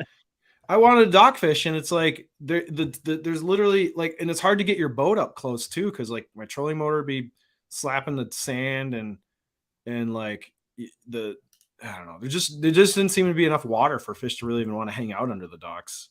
There's Casey with either one he can't use or a non-scoreable, and so he just like bends over and takes it off so he doesn't accidentally get a penalty for like dropping it from. Yeah, that's smart. That's the strategy. That's what's everyone's opinion on best jerkbait with the strongest lip and not a mega bass? Are you looking for a normal runner or a deep runner? Right. Because I'm not a jerkbait aficionado, so most of my jerkbait are mega bass. My confidence jerkbait, and I also am not a jerkbait aficionado, but I did take second in a team tournament last year, largely on this bait, and that would be the rear range MR. Nice. The Jackal. So I've done well. I did really well I've done well in smallies. I've done well in largemouth. This casts better than a mega bass in my opinion. It's only $15 at Omnia, and you can still use a code. So it's, to me, I mean, I'm not saying it's cheaper, but like compared to mega bass, like literally code protected mega bass versus 15% off this. This is $25 for a mega bass. That's what I'm saying. This is half price when you use a 15% off code from a mega bass. So right. I like these. No affiliation. Now I haven't thrown them personally, but everyone's going nuts over the duo jerkbaits too. And I have not broke any of these. I have broke a few mega bass ones. I know several people here like the Ozuri 3DB. I know Darius, who I don't believe is here today, likes the Ozuri. Omnia doesn't carry the Ozuri, so I haven't tried them. Omnia's got a lot of the Dual Realis jerkbaits in stock. I don't think they're very as popular, so they don't like blow through them as quick. But I know people really like the Dual Realis. They have the normal. The normals also cast really well, but I just like the deep ones better. I don't know. I've caught fish off the re-ranges. They definitely work. They're nice. Honestly, the jerkbait I used the most before I got into like the more expensive jerkbaits was always just the KVD. Like the Strike King KVD jerkbaits were always perfectly adequate. Like if you're on a budget. Definitely replacement treble hooks. I think it does kind of depend on the bait. Like treble hooks are tricky on jerkbaits. You kind of like need to get the right ones. Like they typically need to get a little bit lighter wire ones, especially some baits are very finicky. I would say on like most of my regular crankbaits and square bills, I typically just go with the round bed Gamakatsus. But I'm not. Yeah. I am not near the hook snob picky that most people are. I'm not a high level tournament fisherman, so I don't. It's not like I have to worry about landing fish. So I use a lot of stock hooks because I'm mostly fun fishing. So like to me, it's not like a big deal if fish comes off.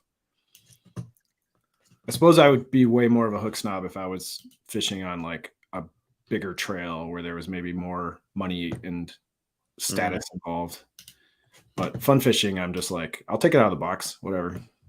I don't really replace hooks until they break, to be honest. Or they're mangled. Yeah.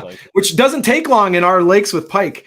If you have a hard bait with crappy hooks, a northern pike will tell you how crappy your hooks are pretty quick up here. I feel like this rearrange, my weight transfer is stuck in this one. Really? There it went. Whack it on the table. Oh, it's back. Is this Dustin Connell? This one's kind of sticky. I don't know. Man, these hooks are good though. Man. So Jackal has always kind of been known as really good stock hooks. And the fun thing about a Jackal, right, is that it feels like you're breaking it your rod tip every time you throw it. So I'm still not used to that noise. Like when you cast a re-range jerkbait and that snap noise, I've done it a million times and it still weirds me out every time I hear it. I think there's something broken. I think my rod's broke. I'm like, what's wrong with my rod? Someone says you can't go wrong with an old Rogue. Oh, someone mentioned the OSP jerkbaits. I have the OSP jerkbaits, and I've had some really good days on them. They have some small ones and some big ones. Like, yes, OSP makes some badass jerkbaits, but they're expensive. So if you're like looking to get something cheaper than a Megabass, OSP is probably not the way to go. I think and also not easy to find either. And limited places carry OSP. Well, you could say that about rearranges, I guess, too. So yeah, the OSP jerkbaits have really weird names. Like it's like the Durga and the Varuna.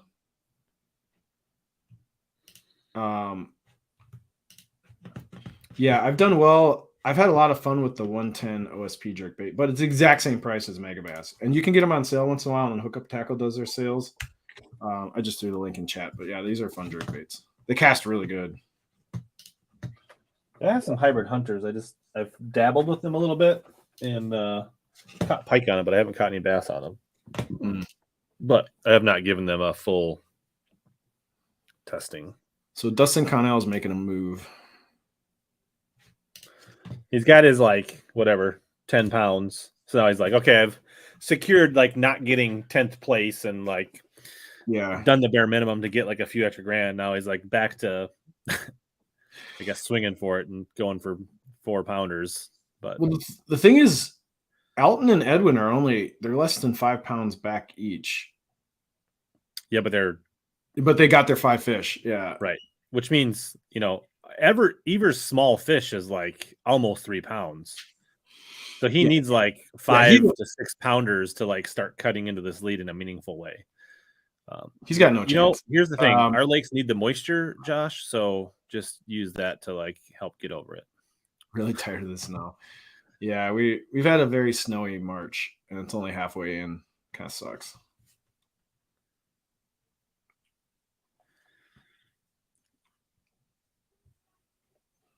So I feel like this one is going to be a little bit opposite. Like last year, the every fish count made that Bobby Lane finish as exciting as possible.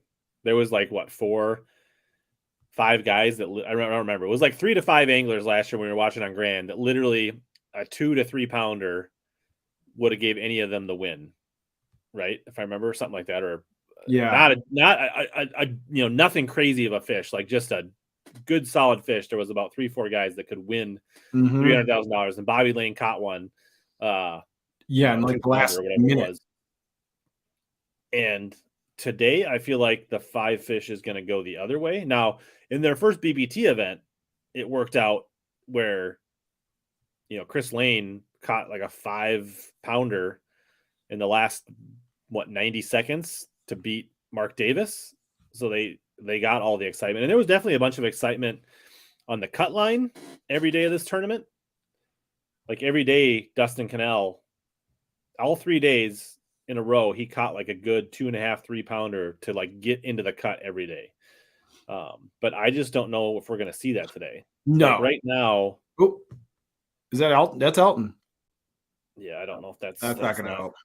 I mean, maybe. I mean, if it helps him, but it's not going to at least they'll probably show us his like bag here. If Alton Jones can, but he needs a couple 4-pounders to like 11 ounces. 111, 2 ounce close. He's only got it's only going to give him like. He's now still gonna be 4.9 back and needs a 6.5 once he upgrades from his smallest fish, which is that 111 now. He's got room to go. Alton could win it, but yeah, he needs like 3 big fish. I mean, I guess a single 5.5-pounder or whatever, right? Right. Would put him right there. So he's the only one that's like one. I mean, he needs a 5-pounder. Evers needs like a 7. Adrian Evers. Nobody's caught. No. So he is still too shy of his 5-fish limit for the day. And he's Alton's the only one that could really make Avina trying to put his 4th fish in the boat. Oh, got one under the bridge. Another walkway. Let's go, baby. Let's go. Oh, and the cull shad, I bet. Yes. And a great skip under there, largemouth. It's like another Berkeley cull shad. Another one. Nice. Cull Look at you. 2 pound, 15 ounces. Nice. 3 pounder. Nice call there. 3 pound largemouth. That made him a few $1,000s. He went from 10th to 8th. Dude, I made a perfect skip under. Speaking of people I don't like to listen talk, Adrian Avina. Oh, he's hooking it on the top, the bait. No, that's the bottom. I thought you could rig it either way. Am I wrong? Like, I thought you could top hook or bottom hook the call shot. I don't know. I could be incorrect. Wasn't aware of that because it's got like a little pin system to like trap your hook on the bottom. Right. I don't know. Maybe I'm full of shit. So all it needs like 1 5-pounder, or it needs like a couple like big 3 low 4s to like. Edwin smallest is 2.5, and he's 5 pounds back, so he needs like a 7-pounder, 6-pounder. Yeah. Doesn't seem like that's gonna happen. So I mean, it's not like impossible, but here's the thing: is like if Thrift boats a 3-4-pounder, then we're just talking about tackle the rest of the time. Oh, you're right. It's belly hooked.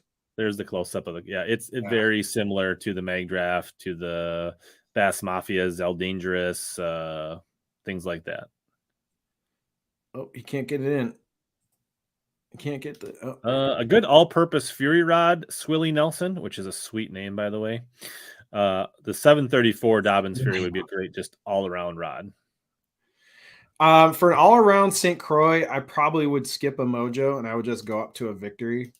To be honest, I think the Victories are a little more compelling than the Mojos.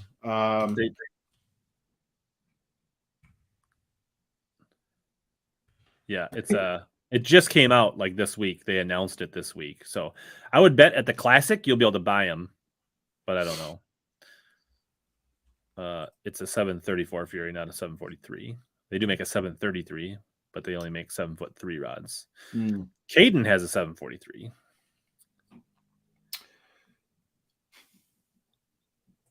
Are you even speaking English right now? I don't even know what he's saying. Punch the Imo Kamushi wacky rigate. The body is very fat. I don't know that bait at all. South Jersey fisherman, please answer Brian's Yeah. question. I'm sure you know. I'm definitely not, as much as like I make videos with like hookup stuff and JDM tackle. I'm not like a JDM addict. I have quite a bit of non-JDM stuff. Faith First is throwing a frog right now. Oh man. Oh, you're talking Rich's love language right there, talking about frogging.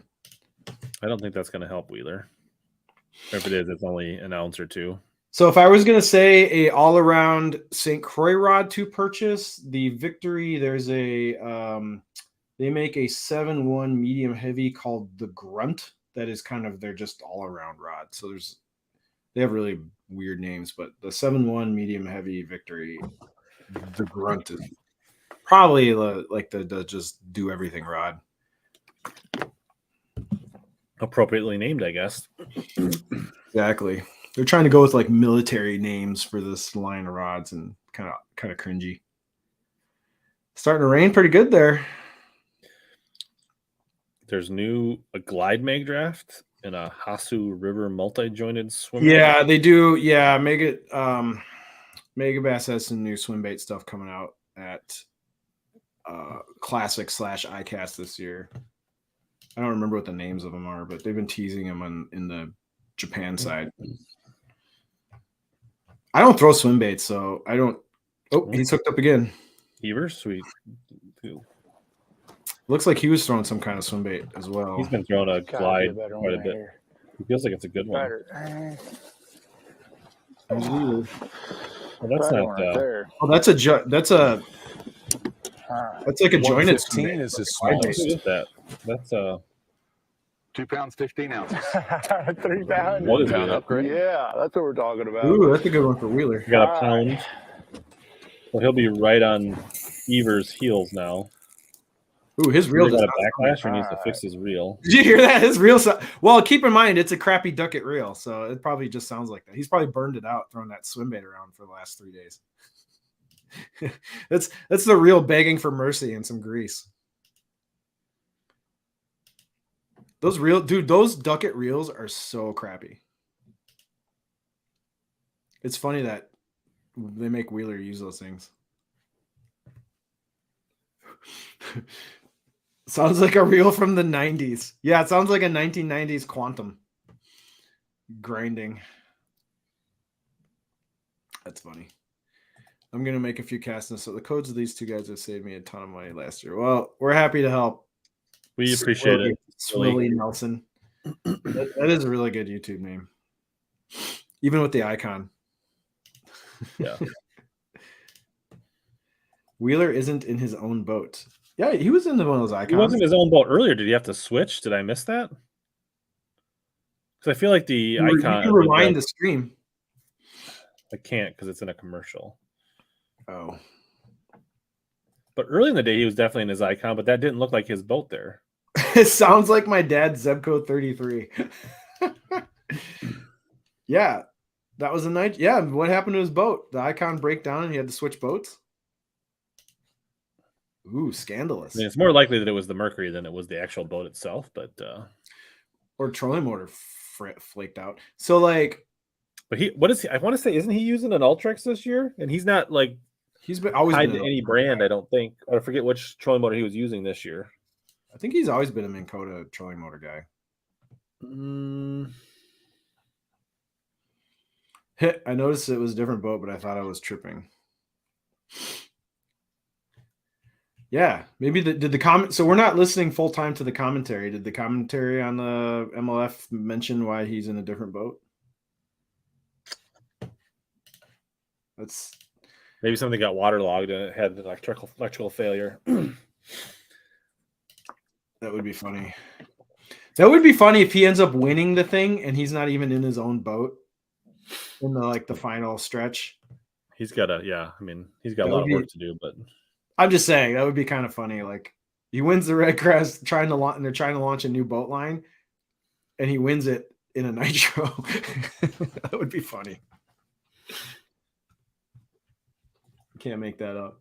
Yeah, I wonder who borrowed him his boat. It's got to be one of his buddies, right? None of his buddies run a nitro though. Well, Connell's fishing. I'm pretty sure Mark Daniels Jr. is still in a Ranger. And Daniels is sitting around at the Expo. I'm guessing. I mean, maybe they just have a Bass Pro Nitro there as a backup, just because it's the Bass Pro. Oh, maybe it's one of the chase boats or like the camera boats that they use for the. Well, because they use boats for the Cup series where they actually have to like show up and use other people's boats. They still do that, I think. This is true. This is actually, I mean, this was back before like live fishing was. I mean, it was there, but they weren't as popular in Cherokee, which was like a February, the first event or second event in February in 2017. Wheeler's boat went down. And he just hopped in with Connell, and they both fished off the front deck together for like the last 2 hours of the tournament. And he actually caught more fish, or caught, culled, and it was meaningful, the fish that he caught.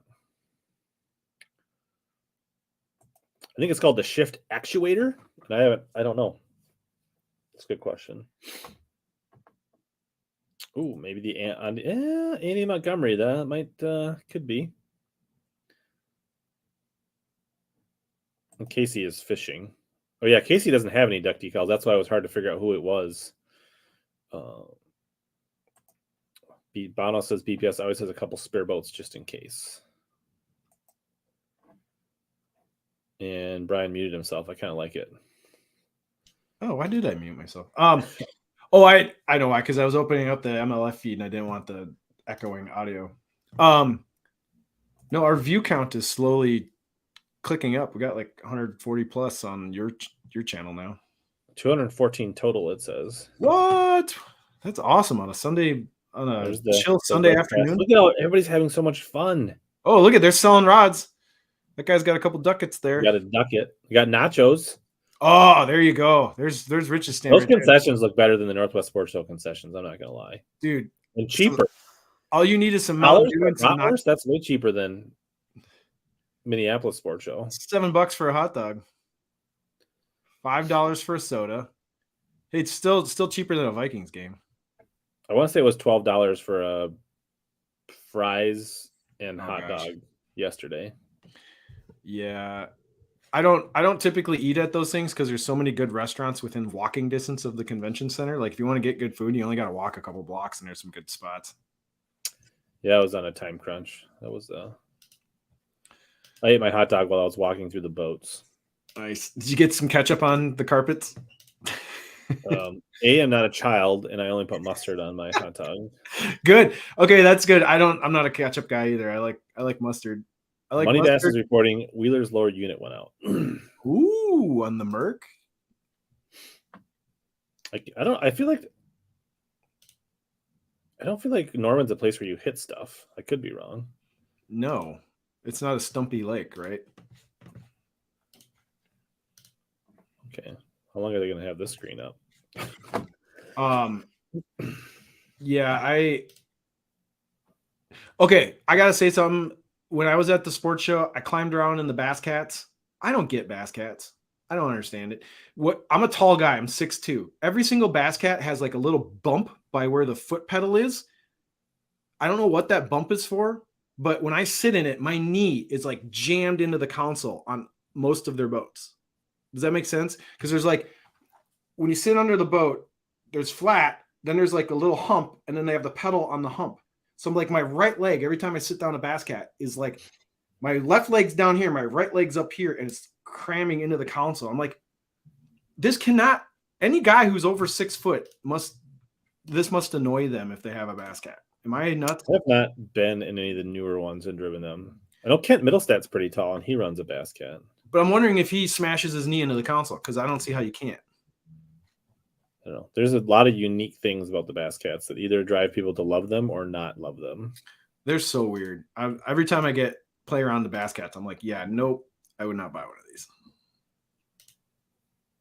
I like how Thrift has like 45 rods on his deck. He always does. And they're also whether he's throwing one rod all day or all of them, that always looks that way. He's literally I got like 8 rods on each side. I would think a jerkbait bite on Percy Priest would be pretty good. Maybe some flat sides. That's probably what my.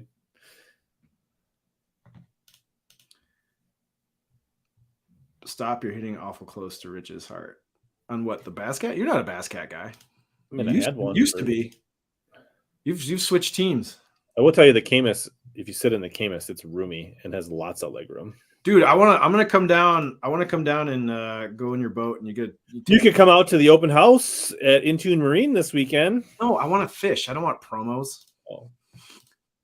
I mean, what do you got? Anything better on going next weekend when it's snowing and 35 degrees out? Not really. No, I want to come frogging with you. I want to go on one of your frogging adventures, and I'll fish out of the back. Oh, here comes the wipe. Oh. So Thrift is on a bridge, obviously. Looking for a magnum spot. I wonder how deep it is right there. Back to Matt Lee. He's boat up. Should we give him some sound? that guy apparently doesn't have a towel on there. Or his towel so wet that he can't. He is less than a 1 pound upgrade away from moving up to 5th. That's not a 1 pound. No, that ain't gonna help. Smallest is a 1.9. And that's probably another. Gosh, knows you hook them, they don't even move, man.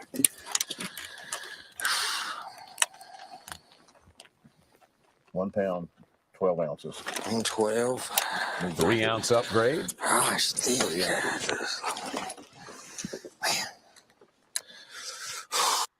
To make any significant movements, they can't just upgrade their small fish and still have it their small fish. They need to like make their small fish become like their second biggest fish. No, yeah, they need some fairly big fish in 50 minutes here. That's a good question. You'd think they would have technologies like I know, like the GoPro lenses, they have some kind of coating on them that sheds water. You would think these expensive cameras, they'd be able to do that as well.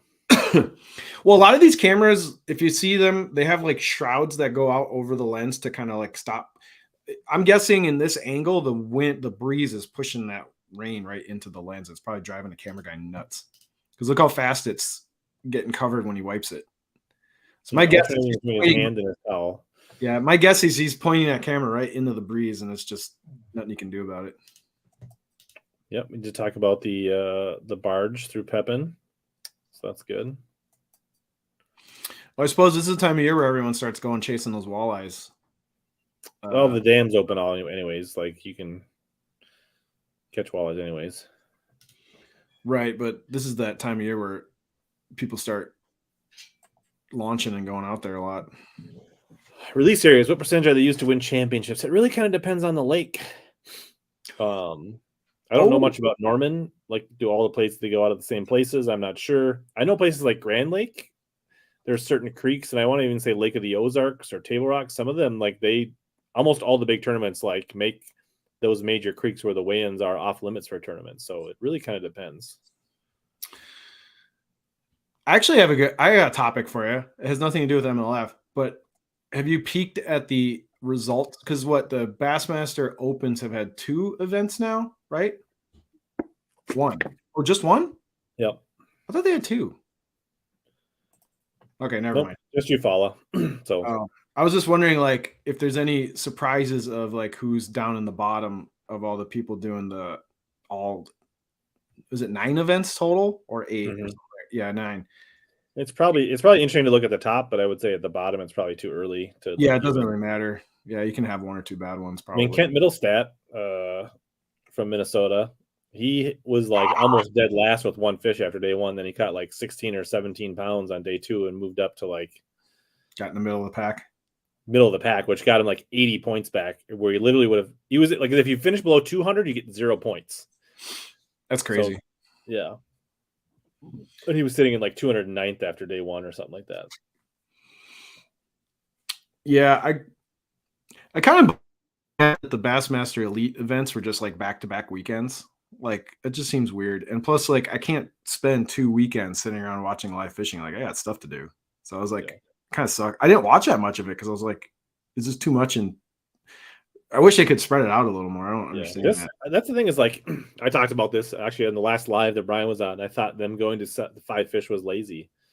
Oh yeah, That I agree. I think they could have been more creative. I think they could have tried it with some events, but like this event, they could have went lake by lake, right? Sometimes they go 5, sometimes they do 10, sometimes they do every fish. Like if we were watching this as an every fish tournament, we would be on the edges of our seats right now because there would just be people going up and down like crazy. I think like because they're catching a lot of 1.5 to 2 pounders left and right.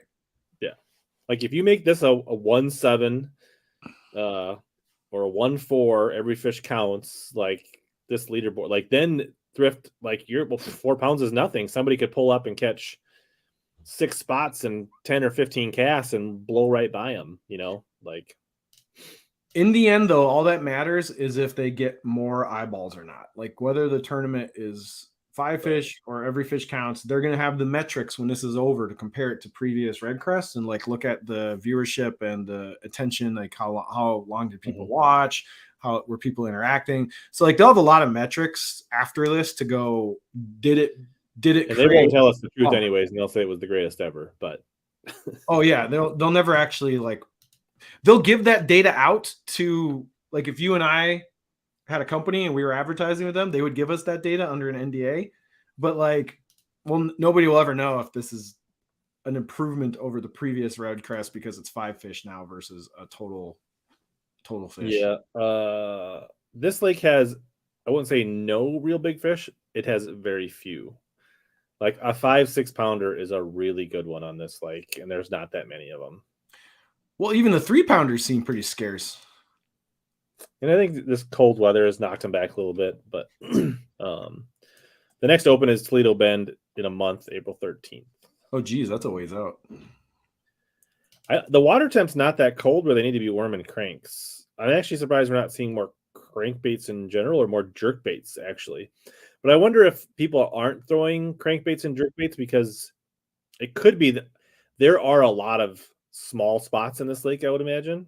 Did you intentionally pull yourself out of the stream? Did you want to be out? No, I apparently I have a shortcut to go back on the browser window that I wasn't aware of. So I hit something on my mouse and it backed my browser out. I was like, wait. Yeah, so I'm wondering if they're like avoiding treble hook baits because they might be catching so many non-scoreable spots swiping at the bait. And that could be why they're focusing on swim baits and things like that. I don't know. Bigger bite baits. Yeah, I don't know. I don't know if this is better or worse. That can't be true. They have, I mean, in all time, Evers caught a 6 even on the first day. I mean, maybe a recent record, but like I can't imagine that's like the all-time record. Except Jermaine. They are stocking some F1s in some of these Florida lakes, which are Florida strain F1 bass. The amount of times you hear bottom line or profit during the broadcast is cringeworthy. Shit grinds my gear repeating the same thing over. I don't understand what he means. Like bottom line. When the people were short of a limit, they were saying like, "Oh, this next fish goes all to their bottom line," or "That one's all profit." Is what? They're just using it more relatable to non-fishing fans, I guess. But they're basically just going to say like, he's only got 3 fish, so this 1 pound 9 ounce spot will go all to the bottom line. Dude, our numbers are going up. We got 160. Our numbers are going up because most people don't like JT Kenny or Marty Stone. This Docky's fishing right here is like what you see in Minnesota with the pontoon. Minus the big post and minus being floating, but yeah. Well, I'm just saying like it looks familiar with the layout with the pontoon in the middle. Oh man, I got notes in my last 2 orders. You know, I was telling the Omnia guys. It is spotty though. There is times that they do, and I don't know. I told the Omnia people, I'm like, hey, can I just check a box in my profile that says you don't need to send me a handwritten note anymore? Like I'm good. like you don't have. Like, you don't have like opt in or opt out in your profile. That's what I'm saying. Like I'll save you guys time and cards. Like you don't have to. I'm good. You don't have to send me any more notes. I haven't got one in a while. Maybe they just are like, oh, that guy again. Is this a I don't sunken? order maybe as much as you. Do you it's think kind of there's weird. gonna It's random on where you get notes and where you get jerky. I don't know. So Trevor at Omni had hinted that they're going to have once they've run through the jerky, there's going to be another promo that they're going to be including in boxes, and they're kind of keeping it under wraps. So apparently they're going through their jerky stock, and then they're going to have another surprise that they're going to put in people's orders coming soon. I'm guessing this summer. I don't know what it is. I kind of want to find out when everyone else finds out. Maybe you could opt in. I'll take jerky, but not a note. Yeah, like right. I'll take both snacks. I don't need handwritten notes. Hey, it's 2023. 2023. There should be a vegan option. Yeah. Okay, so he's maybe because I hadn't ordered in like 2 months, they decided to put a note. I didn't get a note. Oh, the cameraman just fell over. Did you see that? No, I didn't. Yeah, the cameraman just fell on his butt and they cut away. So my reel, I didn't get a note, but the 2 orders before that, I guess I got a note. Well, that poor guy fell on his ass live on TV. So whose boat is this? Livingston, Triton, Daiwa. Ooh, that sounds fun. Is and that? you can turn Oh, that that's Randy Howell into $90 with your favorite code, Jermaine. Oh, Howell's hooked up. Oh, yeah, it's got to be Randy Howell. Yeah. Is there a fish still on there? Hanging at that pole. Oh, came out. No. Yeah, just a small spot. I've never caught a, have you caught spotted bass? I've never caught a spot in my life. Yeah. How far south? Oh, go ahead. So I've been to I've caught spots on Hartwell, Clark's Hill. I've caught them on Lake of the Ozarks. I've caught them in a few other places in Missouri, like Pomme de Terre. Oh, nice. Yeah, you've traveled. Caught a ton of spots, or quite a few spots on the Ouachita River. Mm. And then caught spots on Gunnersville, caught spots on Pickwick, caught spots on Logan Martin. And the Logan Martin ones were the Coosa version, and those things are awesome. They're aggressive. They would just smoke a jerk bait. Like you'd be like jerk, and it wouldn't just load up. It actually they would pull back the other way. And you'd be like, oh, that's awesome. Yeah. What's the biggest spot you caught? Personally, probably like 2.5, maybe 2 3/4. Interesting. Yeah, they generally don't get like very big unless you go to California, right? No, I mean like the Ozarks, they catch 3-4 pound spots. Coosa River. I mean, like anything over 4 pounds in most places is a pretty big spot. Now, I think somebody caught a 5 pound spot in this tournament. I want to say Elton Jones had a 5 pound spot on day 3. Right. But yeah, those truly giant, like 7, 8 pound, 9 pound spots, those were almost all California. But those were the ones from the Coosa that got transplanted out there, I think. Yeah, because I've seen some monster spots, but they're always out in California in these deep reservoirs. Or no, sorry, not deep reservoirs, deep lakes. Yeah, and there's like Lanier has good spots. They catch 4 or 5 pound spots out of Lanier. I mean, people catch 20 pound bags of spots on certain lakes. I don't know. It's just like some largemouth. I mean, some fisheries largemouth do really well, and sometimes I don't know. Like spots have displaced a lot of the largemouth on Norman, from what I understand. Dude, Howell is like really working this jerkbait.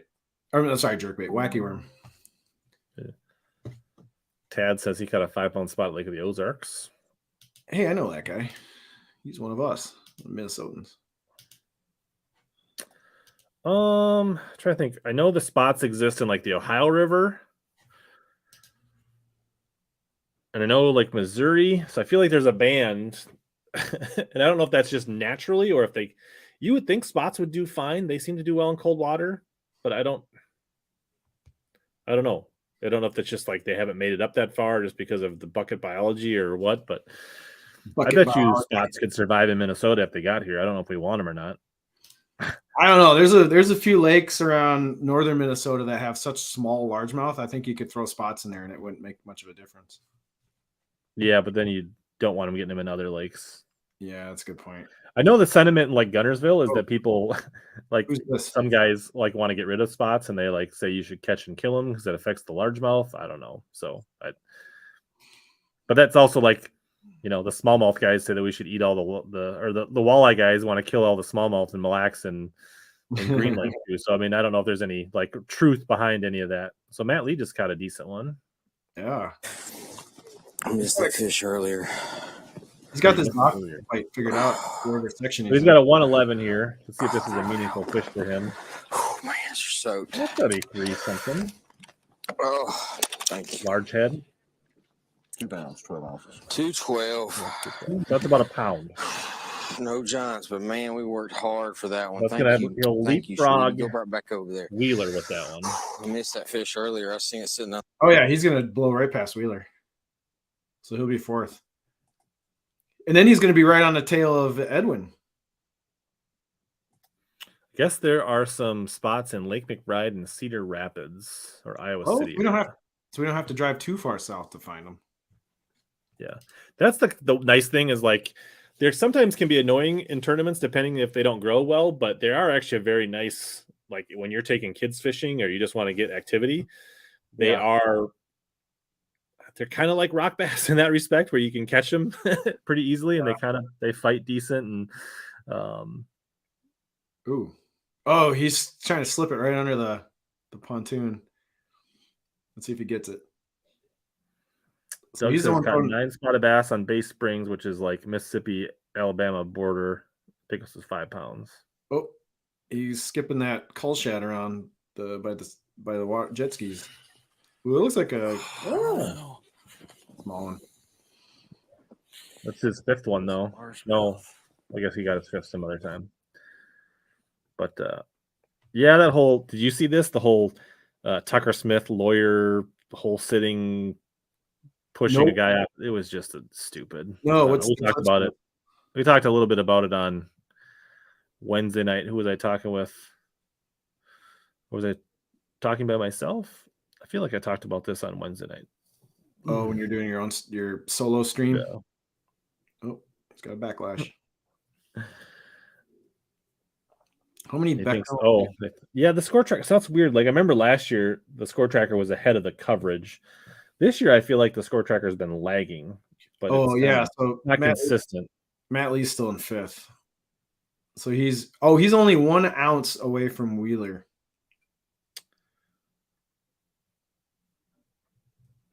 So that one must have already been registered. I don't know. Yeah, we probably saw it in delayed fashion. There he is. Basically, this is Howell again. Yeah. This guy like took it upon himself to basically run this guy off a spot where somebody was already fishing in the Eufaula Open. And when he was talking to the guy and confronting him on the water, he basically gave up a made-up name. Okay, I did see this video. I saw this on Facebook. The guy was saying, and then he also said I didn't know the guy that was on the spot, and he was actually staying at his house. Wait. So the guy rolls up, uses a fake name, but the guy who he was talking shit to knows the guy whose name he was using. No. The guy that was on the spot that he was supposedly protecting. Okay. He said, I don't know who this guy is, but the guy was actually staying at his house. Oh, okay. So he wanted to make it sound like I don't have any dog in this fight, but he clearly did. Right. They were buddies. Yeah. So what? It got litigious? Well, then supposedly, so people were claiming that this lawyer guy was hole sitting for Tucker Smith. And he says he's going to like go after people for, I don't know, what's the slander. Oh, okay. Hole sitting. I don't know. It's just like, it sounds like bullshit, but the video was funny though. Because the guy was like, my name is, and he said the name very clearly. Yeah. But it wasn't actually his name. No, that guy's like a legendary tournament guide angler. The name he used. Right. I know, it's just. It is funny. I saw the video and I was like, okay, this is kind of amusing. Isn't that a really big lake? Like, why is there so much drama over like this one spot? That was my thought. I don't know. back to the Expo. I actually have lithiums already for my trolling motor battery. I will most likely have lithium for my electronics soon. I still am running lead acid. Defamation of my name or his name. Yeah.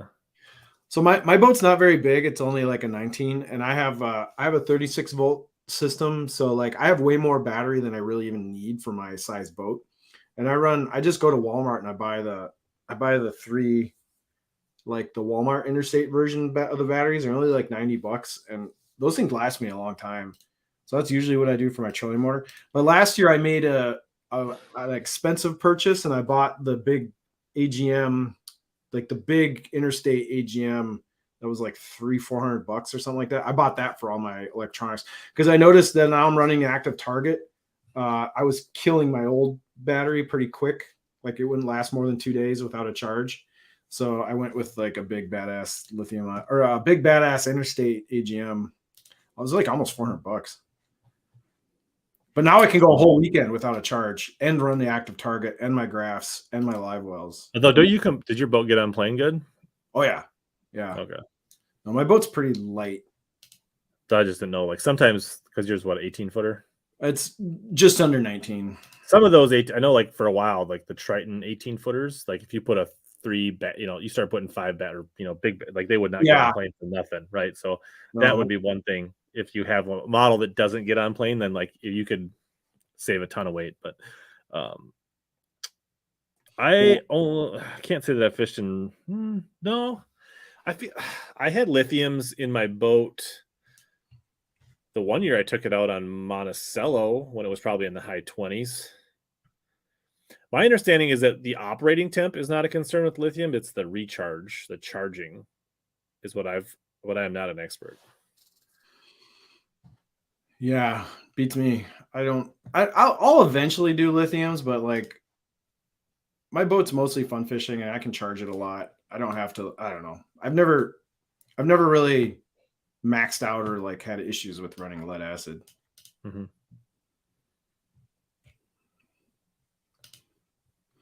But yeah, I'm running a 31 AGM interstate for all my electronics and accessories and cranking now.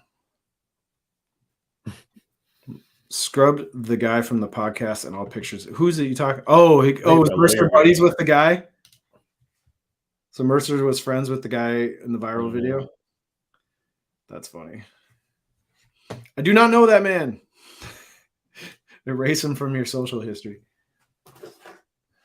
Oh, I got a bait I want to show you. So this is from a JDM brand called Signal. It's a little mini bluegill bait, but it's a line through. So it comes with the treble and it comes with the little sleeves. Does it really come with one treble? That's weird. Isn't that weird? So then if a pike bites you off, that is really strange. I just noticed that it only comes with one. 3-inch micro Swimbait. I guess you could throw this on a spinning rod. Anyway, it came in my bento box. Very strange bait. They say you can nose hook it. So you can nose hook it or run the line through. Very odd bait. Is the designed to go on the bottom? So if Jersey wants to know the line through goes to the bottom or the top? Bottom. So yeah. So they want you to rig it like that. Yeah, I guess I missed that. His comeback on day 2, Mr. Tuma.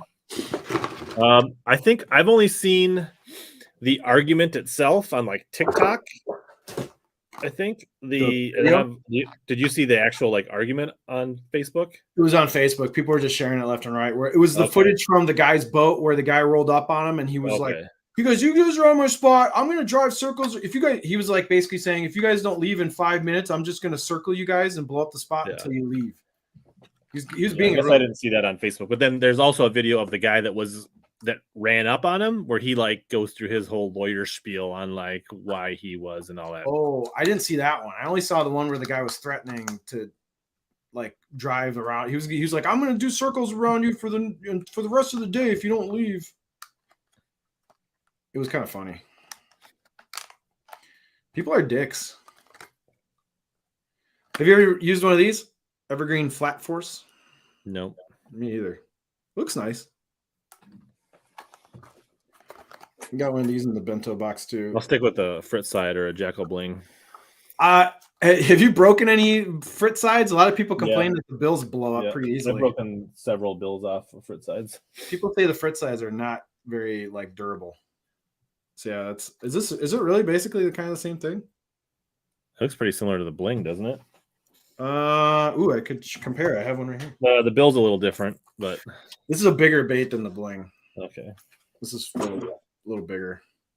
So it's probably more like a Fritz side, the bigger Fritz side 5 or something like that. I don't know. You get a live look at the Expo. Oh yeah, the Bling is way smaller. Like not even close. I don't know if I can compare them, but yeah, the Bling is considerably smaller. Although the bills are kind of the same-ish. One's more of a coffin.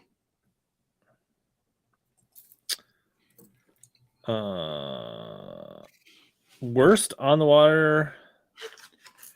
I don't know that I've had any really, because I don't typically feed into their, like, I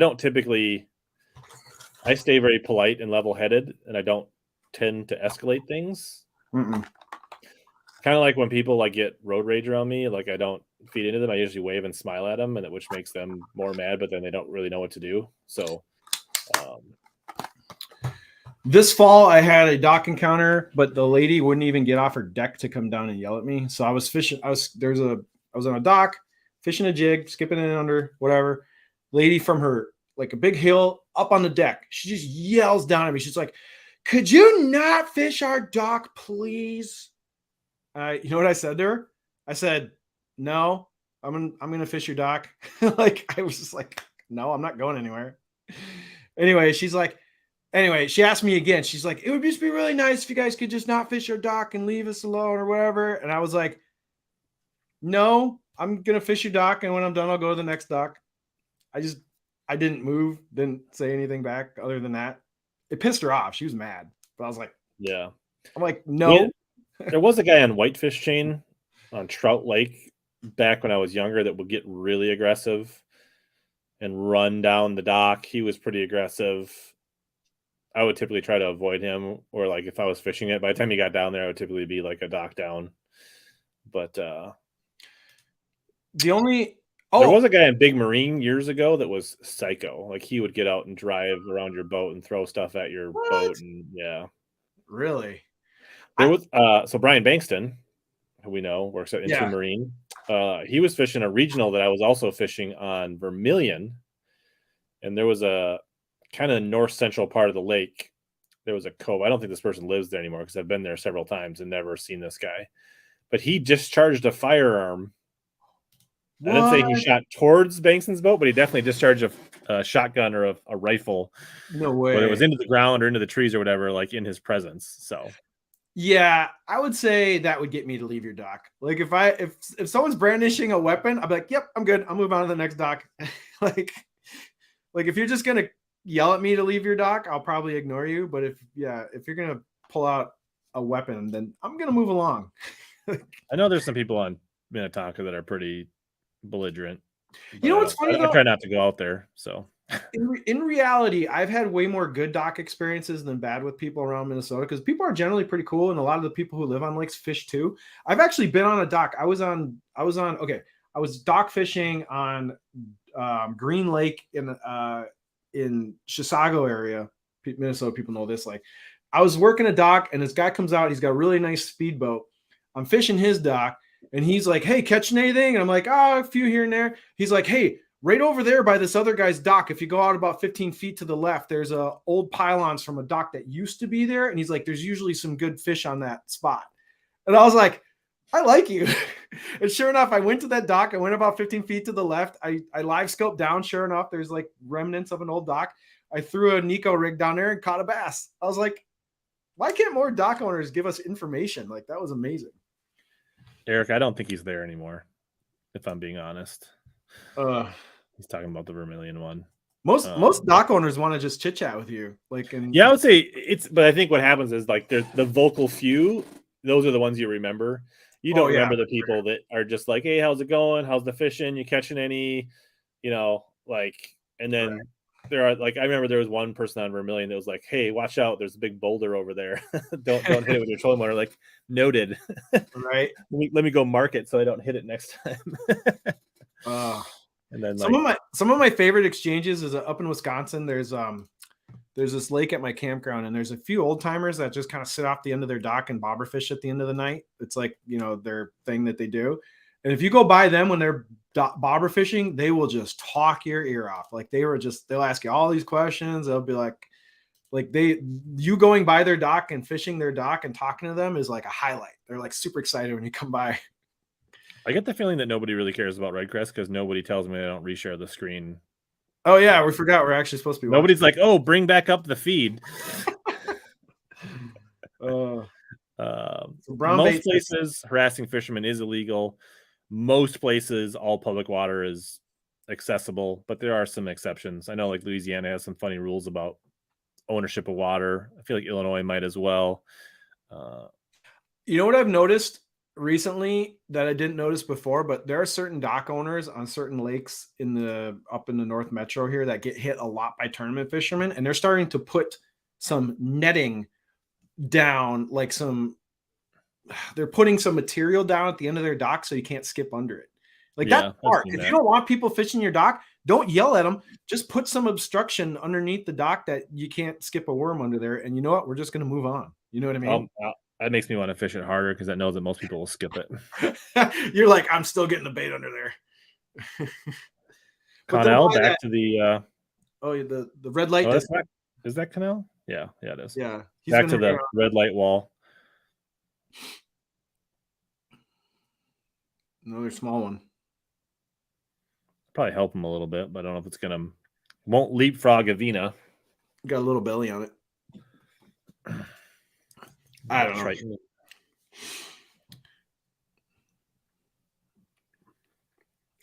Yeah, that thing's got a big belly on it. A little chubby thing. There's really, I mean, if Alton can catch a big one or two, he's got a chance, but every other person needs like multiple big fish to have some kind of hurl mix at this point. I like Michael Schilling's comment. If I just bought a cabin thinking of getting a sign that says, if you can read this, you are within range, just to mess with people. That's pretty good. That's funny. I don't know if I'm a cabin owner at some point in my life and I live on a lake, I will make my dock area the most fishable dock in the world. Like I will want people to come and fish my dock. I'm going to like stick a log under there. I'm going to make sure I got nothing that people can get hung up on, no chains. I want my dock to just get like known for as a good dock. I think that'd be more cool than yelling at people. Or maybe you could make it look super appetizing, but then have it actually like down in there very snaggy. And then you can just collect jackhammers and rare baits. Now you're thinking like every Sunday I go down there to see what new baits I own from people skipping under my dock and getting hung up. Oh, that's evil. Lightning Muskie says it's not the classic. No one cares. I don't know. Someone's still winning $300,000, which is pretty sick. True. So Thrifty will be probably the only person that has a REDCREST and a Forest Wood Cup now after today. Yeah. That's interesting. Because he won the last Wood Cup before it went away. Right. Dude, this dock stretch in this corner looks fun. I know Bailey from the Serious Angler talks about how, I don't know if they're doing this to like cause angler disruption, but they have these things called weed mats they lay on their like the bottom of the lake around their dock so the weeds don't grow up around them. But I guess they are just like, if you get hooks down, it's just gone. Like it's like hooking a tarp or a mesh on the bottom of the lake, and it's just like. Well, a lot of people don't want the grass around their dock for swimming, like for like. Right, but I don't think that's legal in Minnesota to put down a weed mat. No, you can't, and you can't. People used to have the rakes, and the rakes are now banned. But if you still have a rake, like a weed rake, you can keep it, but you can't buy new ones. Apparently. You know, the weed sweeper things, the rollers. Oh, the weed rollers are no longer. I'm pretty sure you're not allowed to put new ones in. Those actually create kind of nice habitat for fish, to be honest. Panfish love those things. You'll catch bass on them at certain times on the inside edges of them as well. They'll use that as like a Like a little dinner table feeding area where they'll like. Yeah, because if you like at the Lahamadou chain, I know there's a few docks around Lahamadou that have the weed rollers, and if you go to those spots, it's like a fishbowl of panfish, and of course bass are going to hang around there because all these. But the panfish, for some reason, love that like sand to grass edge. Yep. And so I have a few of those marked on my graph, and I go that when I have kids on the boat who want to go panfish, I usually go hit the weed roller docks because I know as soon as we fire a bobber out, it's going to be like bang, bang, bang, panfish. Clay, are you ready to talk about Ben Milliken's top 5 finish and how you said he would not get any top 10s in opens this year, Clay?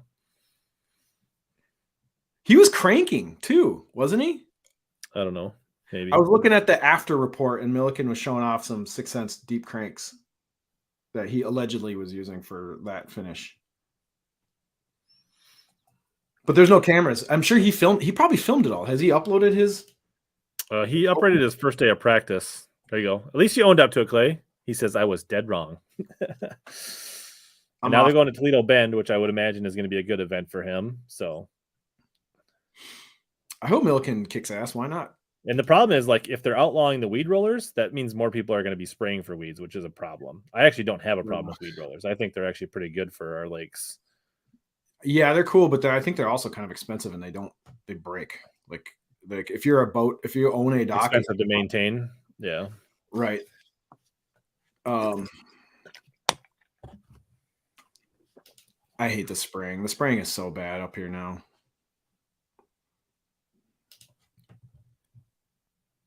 Cranking brush. He was cranking. Was that a full 3-day tournament? Did they have a day canceled, right? Yep. Yeah, it wasn't a full tournament. Yep. The second day got canceled. So they had 2 full days, which I was wondering, like, why can't they just have the 10 guys fish on Sunday? Like, all of those 10 guys would show up on Sunday. Is it really that more expensive to have your tournament crew stay one more day? I don't know. Like, it probably is expensive. I'm guessing they have all this stuff budgeted. Like, you know what I mean? Like, they probably have all this stuff budgeted pretty tight.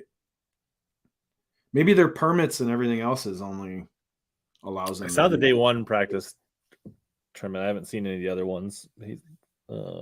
Johnny says tournament video might drop tonight. I'll watch it. I don't watch his stuff too much, but I'm definitely gonna watch his opens videos.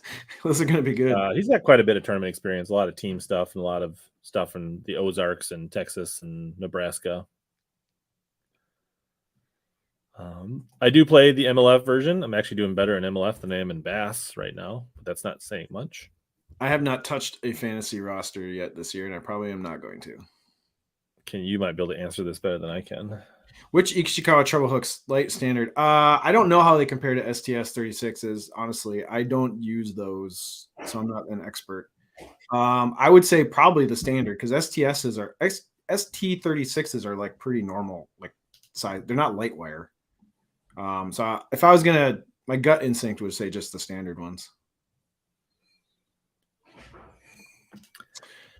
I will say that I watched his practice video, and he was very focused on the tournament or on the practice. Like, a lot less of his shenanigans and you bet and all his like little catchphrases and goofing around. So I think his tournament videos will be pretty good.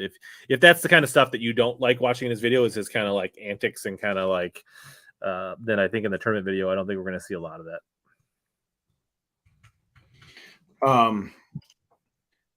I'll be honest, I don't watch very much fishing YouTube anymore. Like, I'm kind of burnt out on it. Like, my YouTube feed, I see a lot of fishing stuff, and I almost scroll past most of it unless it's very interesting, but I don't know. I'm selective. It's a lot of the same. I like hanging out in live streams more than anything. Yeah, live streams are fun. I do watch people's live streams. I think that's there is some tournament content I do watch occasionally. I actually like Bass Fishing HQ did a really good video on floral line strength. Yeah, everyone was talking about that video. I got to watch that. He did a really good job in standardizing it. Nice. There are a few things I would have done slightly different. Like, he did a strength to diameter calculation, but he only did it on the strength, where I feel like he should have done that across all the data points instead of just one category. I think the cost may or should have not have been reflected. Like that's kind of your personal preference. I guess I would rather seen the ranking without. I mean, you can go back and like kind of keep track. And then I think I would have interested to see a knot strength, right? Because I think that's also like the line strength is important, but yeah, the knot strength. Some of them are more right. Yeah, they're more conducive to knot strength and they're less finicky with knots. So that could have been another key point. But overall, there's a lot of good information in his. And the thing is, like, some of it was a little subjective or what's important to you, right? You know, line memory may or may not be a big thing to you. Not if you change your line out like every year or use, you know what I mean? Yeah, so maybe if it's strong enough and you're flipping 1 ounce weights, maybe you don't care about line memory because it's not really a thing. Whereas like on finessier things, like line memory might be a bigger deal. Also, I don't think he's sponsored by Spro, not that I'm aware of. I believe you never know. But the Spro fluorocarbon line rated very highly. Yeah, I think which I never even knew they had a fluorocarbon line. But I don't trust any YouTuber in particular as far as like who's. I mean, he works with they're trying Sportsman's Warehouse or Sportsman's Outfitters, like we work with Omnia. So obviously all his links go to there. Yeah, so, the Sportsman's Outfitters carry that line. I'm guessing it does. Probably. And he only tested lines I'm sure that they carry, but I can't blame him for that. I think he did a really good job. Does that mean you're burnt out on me too, AP fishing? You can be honest. Spro, it doesn't look like they have Spro line on Sportsman's Outfitters. But then it ranked higher. I mean, it might be a different formula of Sunline, but it definitely like. So one thing that I thought was interesting is Gamma rated very poorly. So did Abrazix. That's interesting because I think the general rule of thumb is no matter what the line strength is, the knot will make it about 40% like weaker. Like no matter what kind of. I mean, the various knots you use is going to change that, but like you basically cut your strength almost in half when you tie a knot.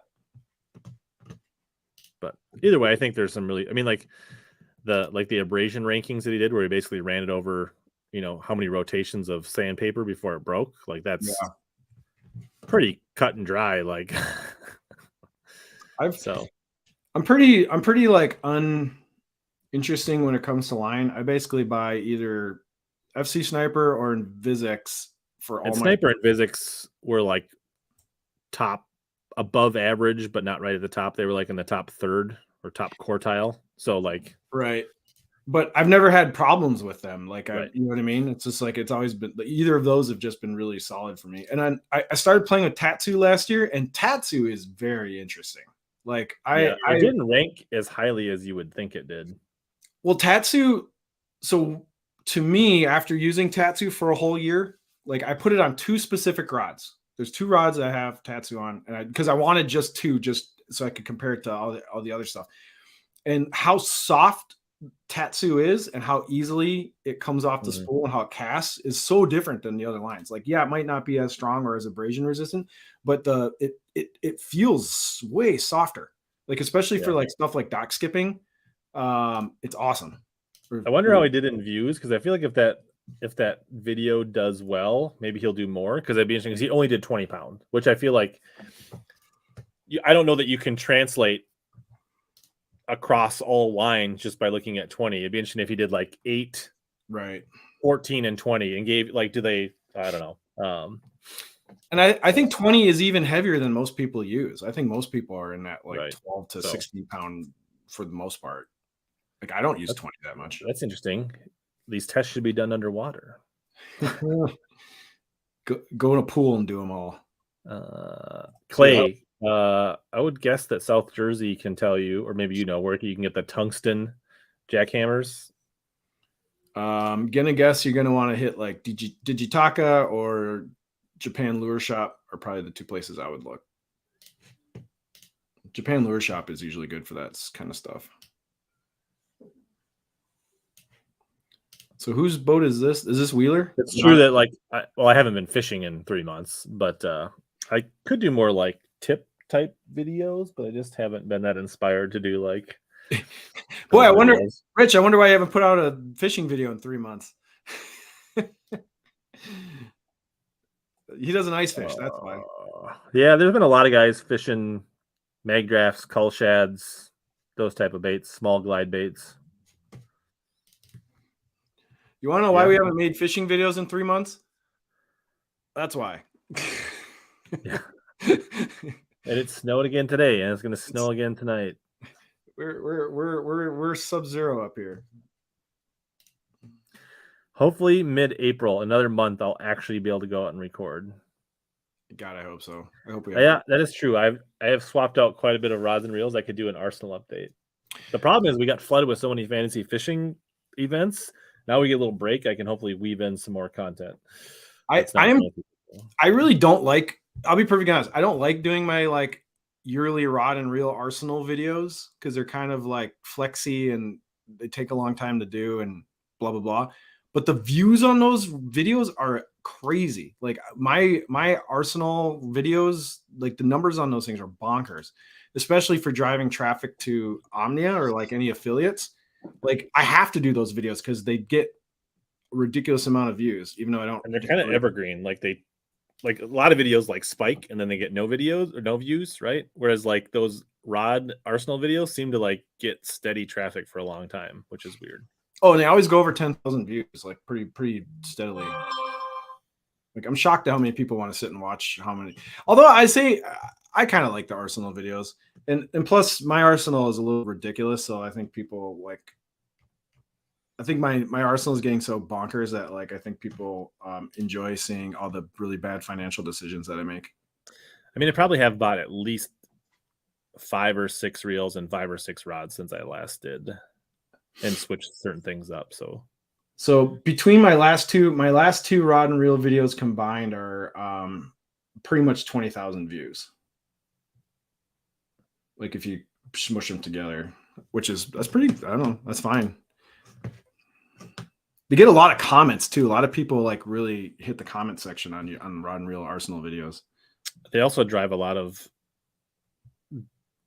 direct message follow-ups. Like I get a lot of Instagram messages that I feel like are based on those, which is cool. I enjoy answering people's questions. Yeah, I don't mind it. I just don't like the actual filming of the video. It takes a long freaking time. You know how hard it is? Like I got to pile up like 30 rods and reels and then. Yeah. And I think that's what Tom points out. And I really try to do this is I really don't like, I try to like explain why this rod and reel and why I chose this gear ratio and why, right. And because then I know not everybody wants to buy the exact same rod and reel I have, but right. If you explain the theory or what the attributes are, then I think it's educational. So South Jersey's asking me why Hookup took something off their website. I have no idea. I have no inside track. Ben and Bryan are not best friends. Well, no, we're fine. It's just, but Ben whatever's going on in the hookup tackle world is internal to them. Like they don't really they don't have affiliates. They don't have sponsored anglers. Like they're just, whatever they do inside those 4 walls is whatever their thing. Like they don't, you know what I'm saying? Like they're not, yeah, they got their crew, they do whatever they're doing and they keep everything in house. Yeah, Spartan, I was wondering the same thing, and I touched on this a little bit earlier, and I was actually thinking this throughout the tournament. The only thing I can think of is that if they throw a jerkbait, they probably would catch a lot more spotted bass that would be non-scoreable. I'm guessing just like a lot of 8 to 13-inch spotted bass that won't weigh 1.7 swatting at their jerkbaits constantly. That's the only reason I can think of, because you would think jerkbaits would be effective. And that could be a reflection of them knowing the scoreboard, is that they know, like, well, you know, literally catching anything less than 2.5 pounds does mean nothing at this point. My understanding, water temps were up around 60s, but they've dropped back into the 50s. So someone says you swindled them into a coastal SV. Those things are pretty. They're blue. They look sweet. I got 2 of them. I like them. Did you feel swindled? Did you not like? Oh wait, you like your SV. You didn't get swindled. I wish there was more like flashy looking casting reels. I wish, like, blue is cool. I wish there was more like different color options for reels. No, I have a couple dark sleepers, but I have not thrown them. So we have 4 minutes left, and I don't think there hasn't been any change in the top 10 on this for like an hour and a half. So basically, we literally only have one person. Well, let's see. Evers needs to catch a 7-pounder in the next 4 minutes, and Alton Jones Jr. is like a 5.5. Otherwise, Thrift is your champion. Yeah, and they got the camera locked on Alton here, so he's got 4 minutes to make something happen. But you know what? I feel like last year weren't they doing more split screens? I've seen I'm just thinking. I must say BBT has done almost no split screens. They usually are full screen or nothing for the angler. So Thrift's working this corner pocket. Like to me, you would think we'd be looking at Thrift and Jones together side by side right now. Right. I will say that actually, if somebody could pull off a big fish at it, like if Evers could catch a 7-pounder or Jones would catch a 5-6-pounder, you would say this is one of the most epic things ever. But I don't know if it's going to happen.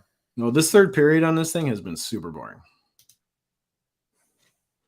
I do think in a 5-fish format, Score Tracker definitely affects baits decisions more than it did in the Every Fish Accounts.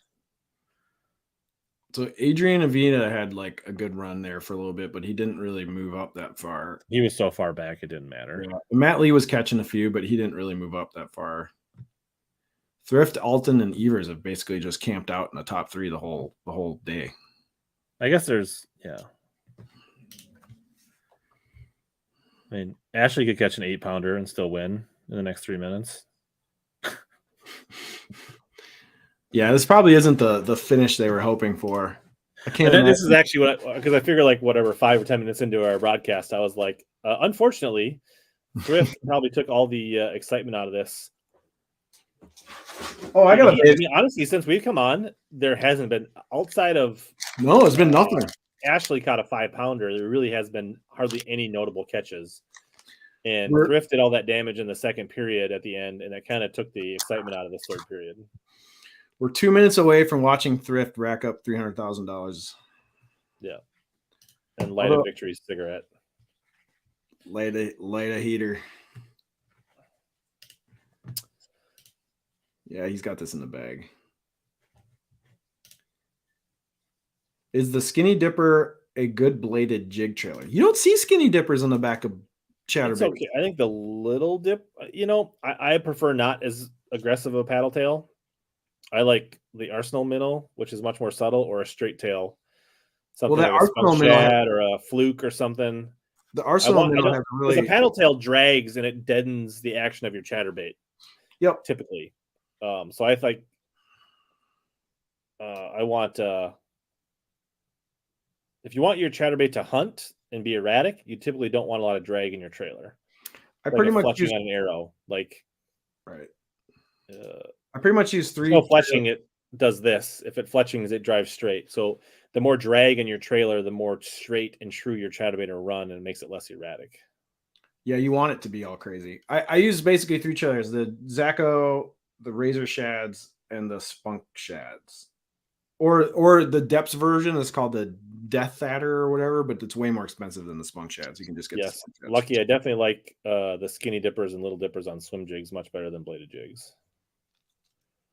Not saying you don't catch fish, not saying they don't work. I'm just saying that's my preference for what I want my chatterbait to do.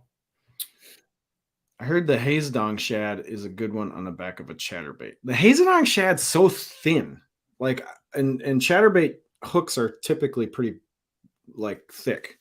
So I don't know. I don't see unless you get the bigger Hazedong Shads. I guess it would work, but and to point, if you're slow rolling, right, then a swim bait might make more sense, like what Chris is saying. But if I'm burning it shallow and I want it to roll and hunt and blow out, then I want something like a Zacho, like a juggle minnow, like a fluke, like a Arsenal. Swim on. The Kamikaze Swim On's pretty good. Yep, also good. Yep. Zachos were good too. I like the Razor Shads. I had one year where I think I had one Razor Shad on one particular chatterbait literally the whole summer. It's over. Congrats, Bryan Thrift. Give him the audio. What's he got to say? We got till we know if I won or not.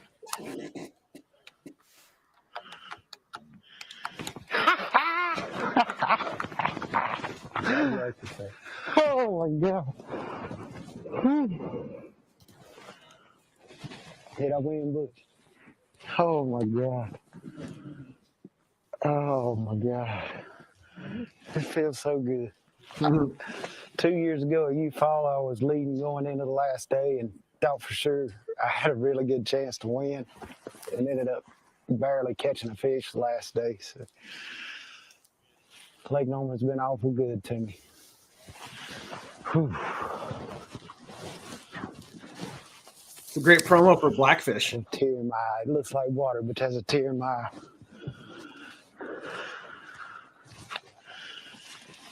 Oh, he's hugging his Marshall. Cody, you give me a hug too, man. Hugging his cameraman. Oh, that's wholesome. Almighty, yeah.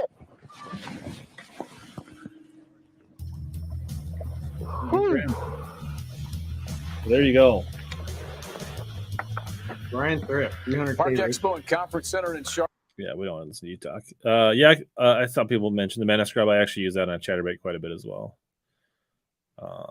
Yes, congrats. Bryan Thrift's a good dude. I think he's an easy guy to root for. I just don't think I think everybody was expecting him to win. So the fact that he won it is like, I don't think I'll be clipping the last 3 minutes of this live stream and making it a standalone video like I did with Bobby Lane last year. Yeah, that was fun. Wasn't it didn't Bateman came on at the very end too. That was cool. Yeah. So his career earnings was 300. Oh, sorry. His career earnings was 3.3 million before today. So now he's over 3.5 million career earnings. You know, it's interesting, Clay.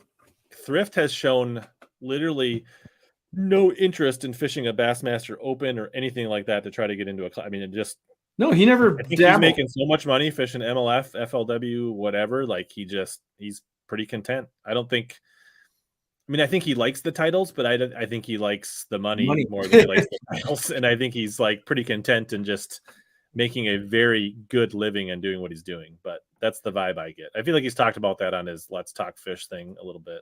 And he told even when Airy jumped to Bassmaster, and he was just like, I don't know, I'm I'm kind of crushing life here at MLF FLW. I'm pretty good. Well, he dominated FLW for a while. I mean, just as far as like cashing checks and being high in the points and everything, like he was the man on FLW. Yeah, because he didn't join the first BP. He made the BPT later, didn't he? They brought him in after some people dropped out. Right. So I would assume when Airy got the invite, Thrift must have gotten the invite. Well, because Thrift came in after like the couple. I'm saying like when Airy went to the elites from FLW. Oh, yeah. I would imagine Thrift got that invite. So. Oh, of course he did. Yeah. Yeah, there's no chance. I'm sure Thrift was everybody was asking for him to come. Unfortunately, Bassmaster very strongly suggested I don't do any more live shows for their events. Bassmaster doesn't want Rich eating into their views, so they said, please don't do it. I could do it. It's not still pending, possibly going to the Classic. You probably know for sure this week or not. You're thinking about going? Yeah, just to go to the Expo. The Expo and hang out and meet people and network. And too bad there's not a work trip you can parlay into it. Oh, that's what I'm working on. Oh, yeah? Yeah. Smart. Expense it.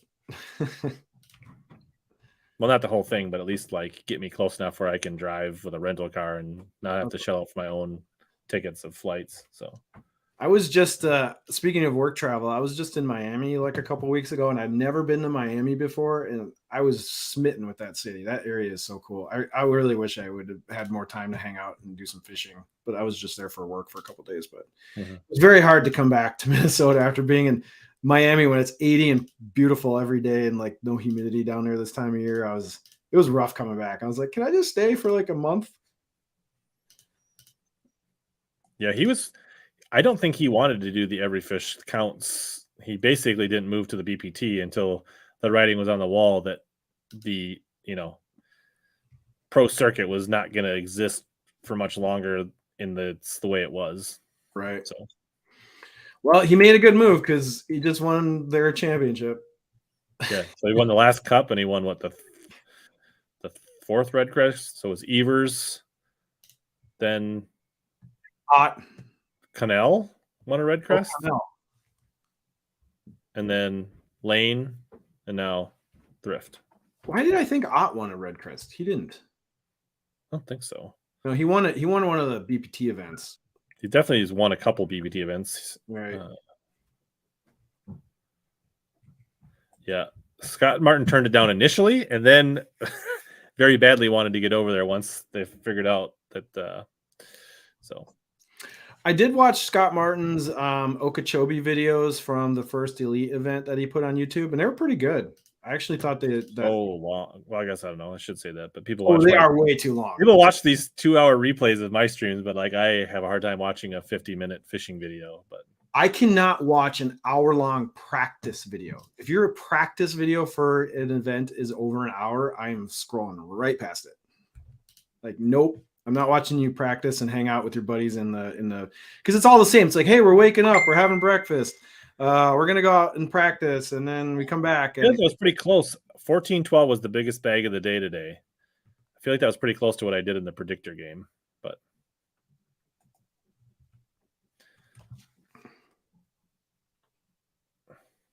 what kind of swimbait is Connell throwing right here? Also, it's a glide of some kind. It looks soft. It's a jointed glide bait. Are they catching up on a late catch? I don't know. Or are they just highlighting some of the better catches of the week? I'm not sure.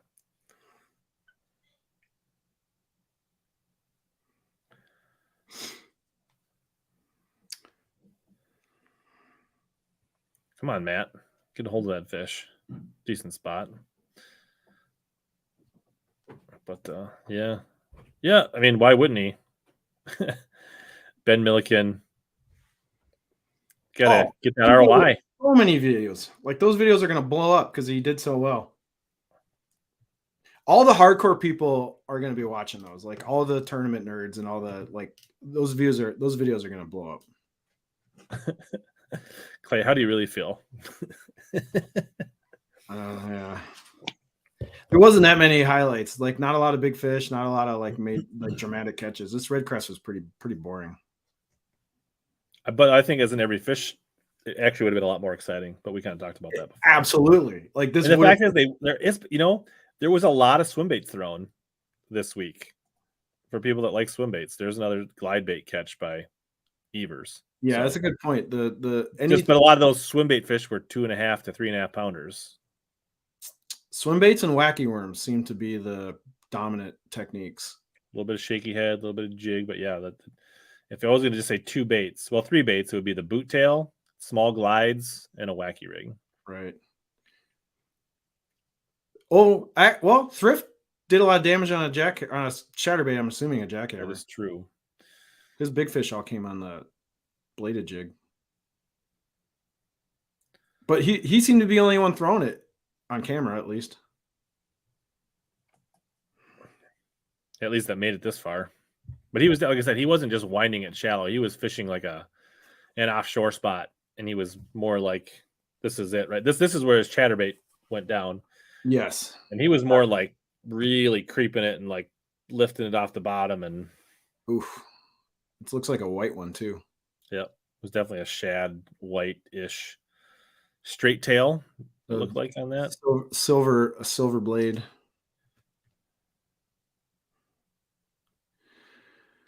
This went down right here, like right before the end of the second period.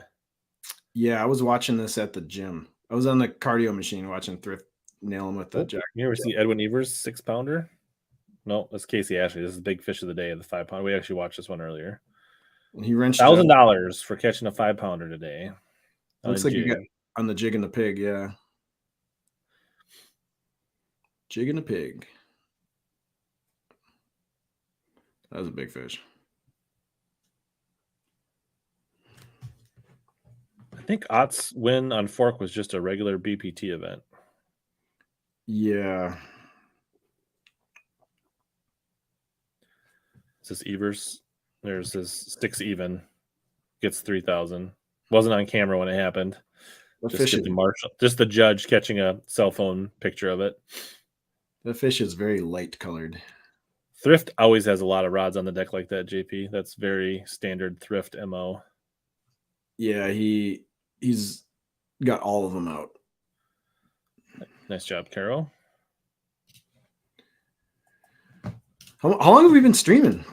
2 hours and 40 minutes. Oh my gosh! And people hung out almost this entire time. We've had over 140 people like most of the day. Pretty sick.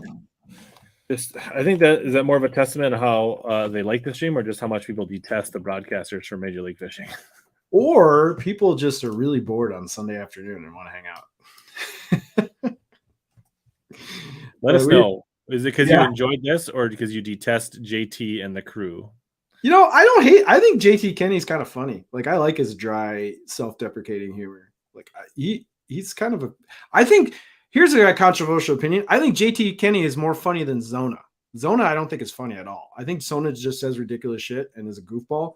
Kenny actually is kind of funny. I only had 3 people in the tie. I had Wheeler, Thrift, and Connell. So I got the winner. And I got Connell. So I got 1st, 4th, and 7th, it looks like.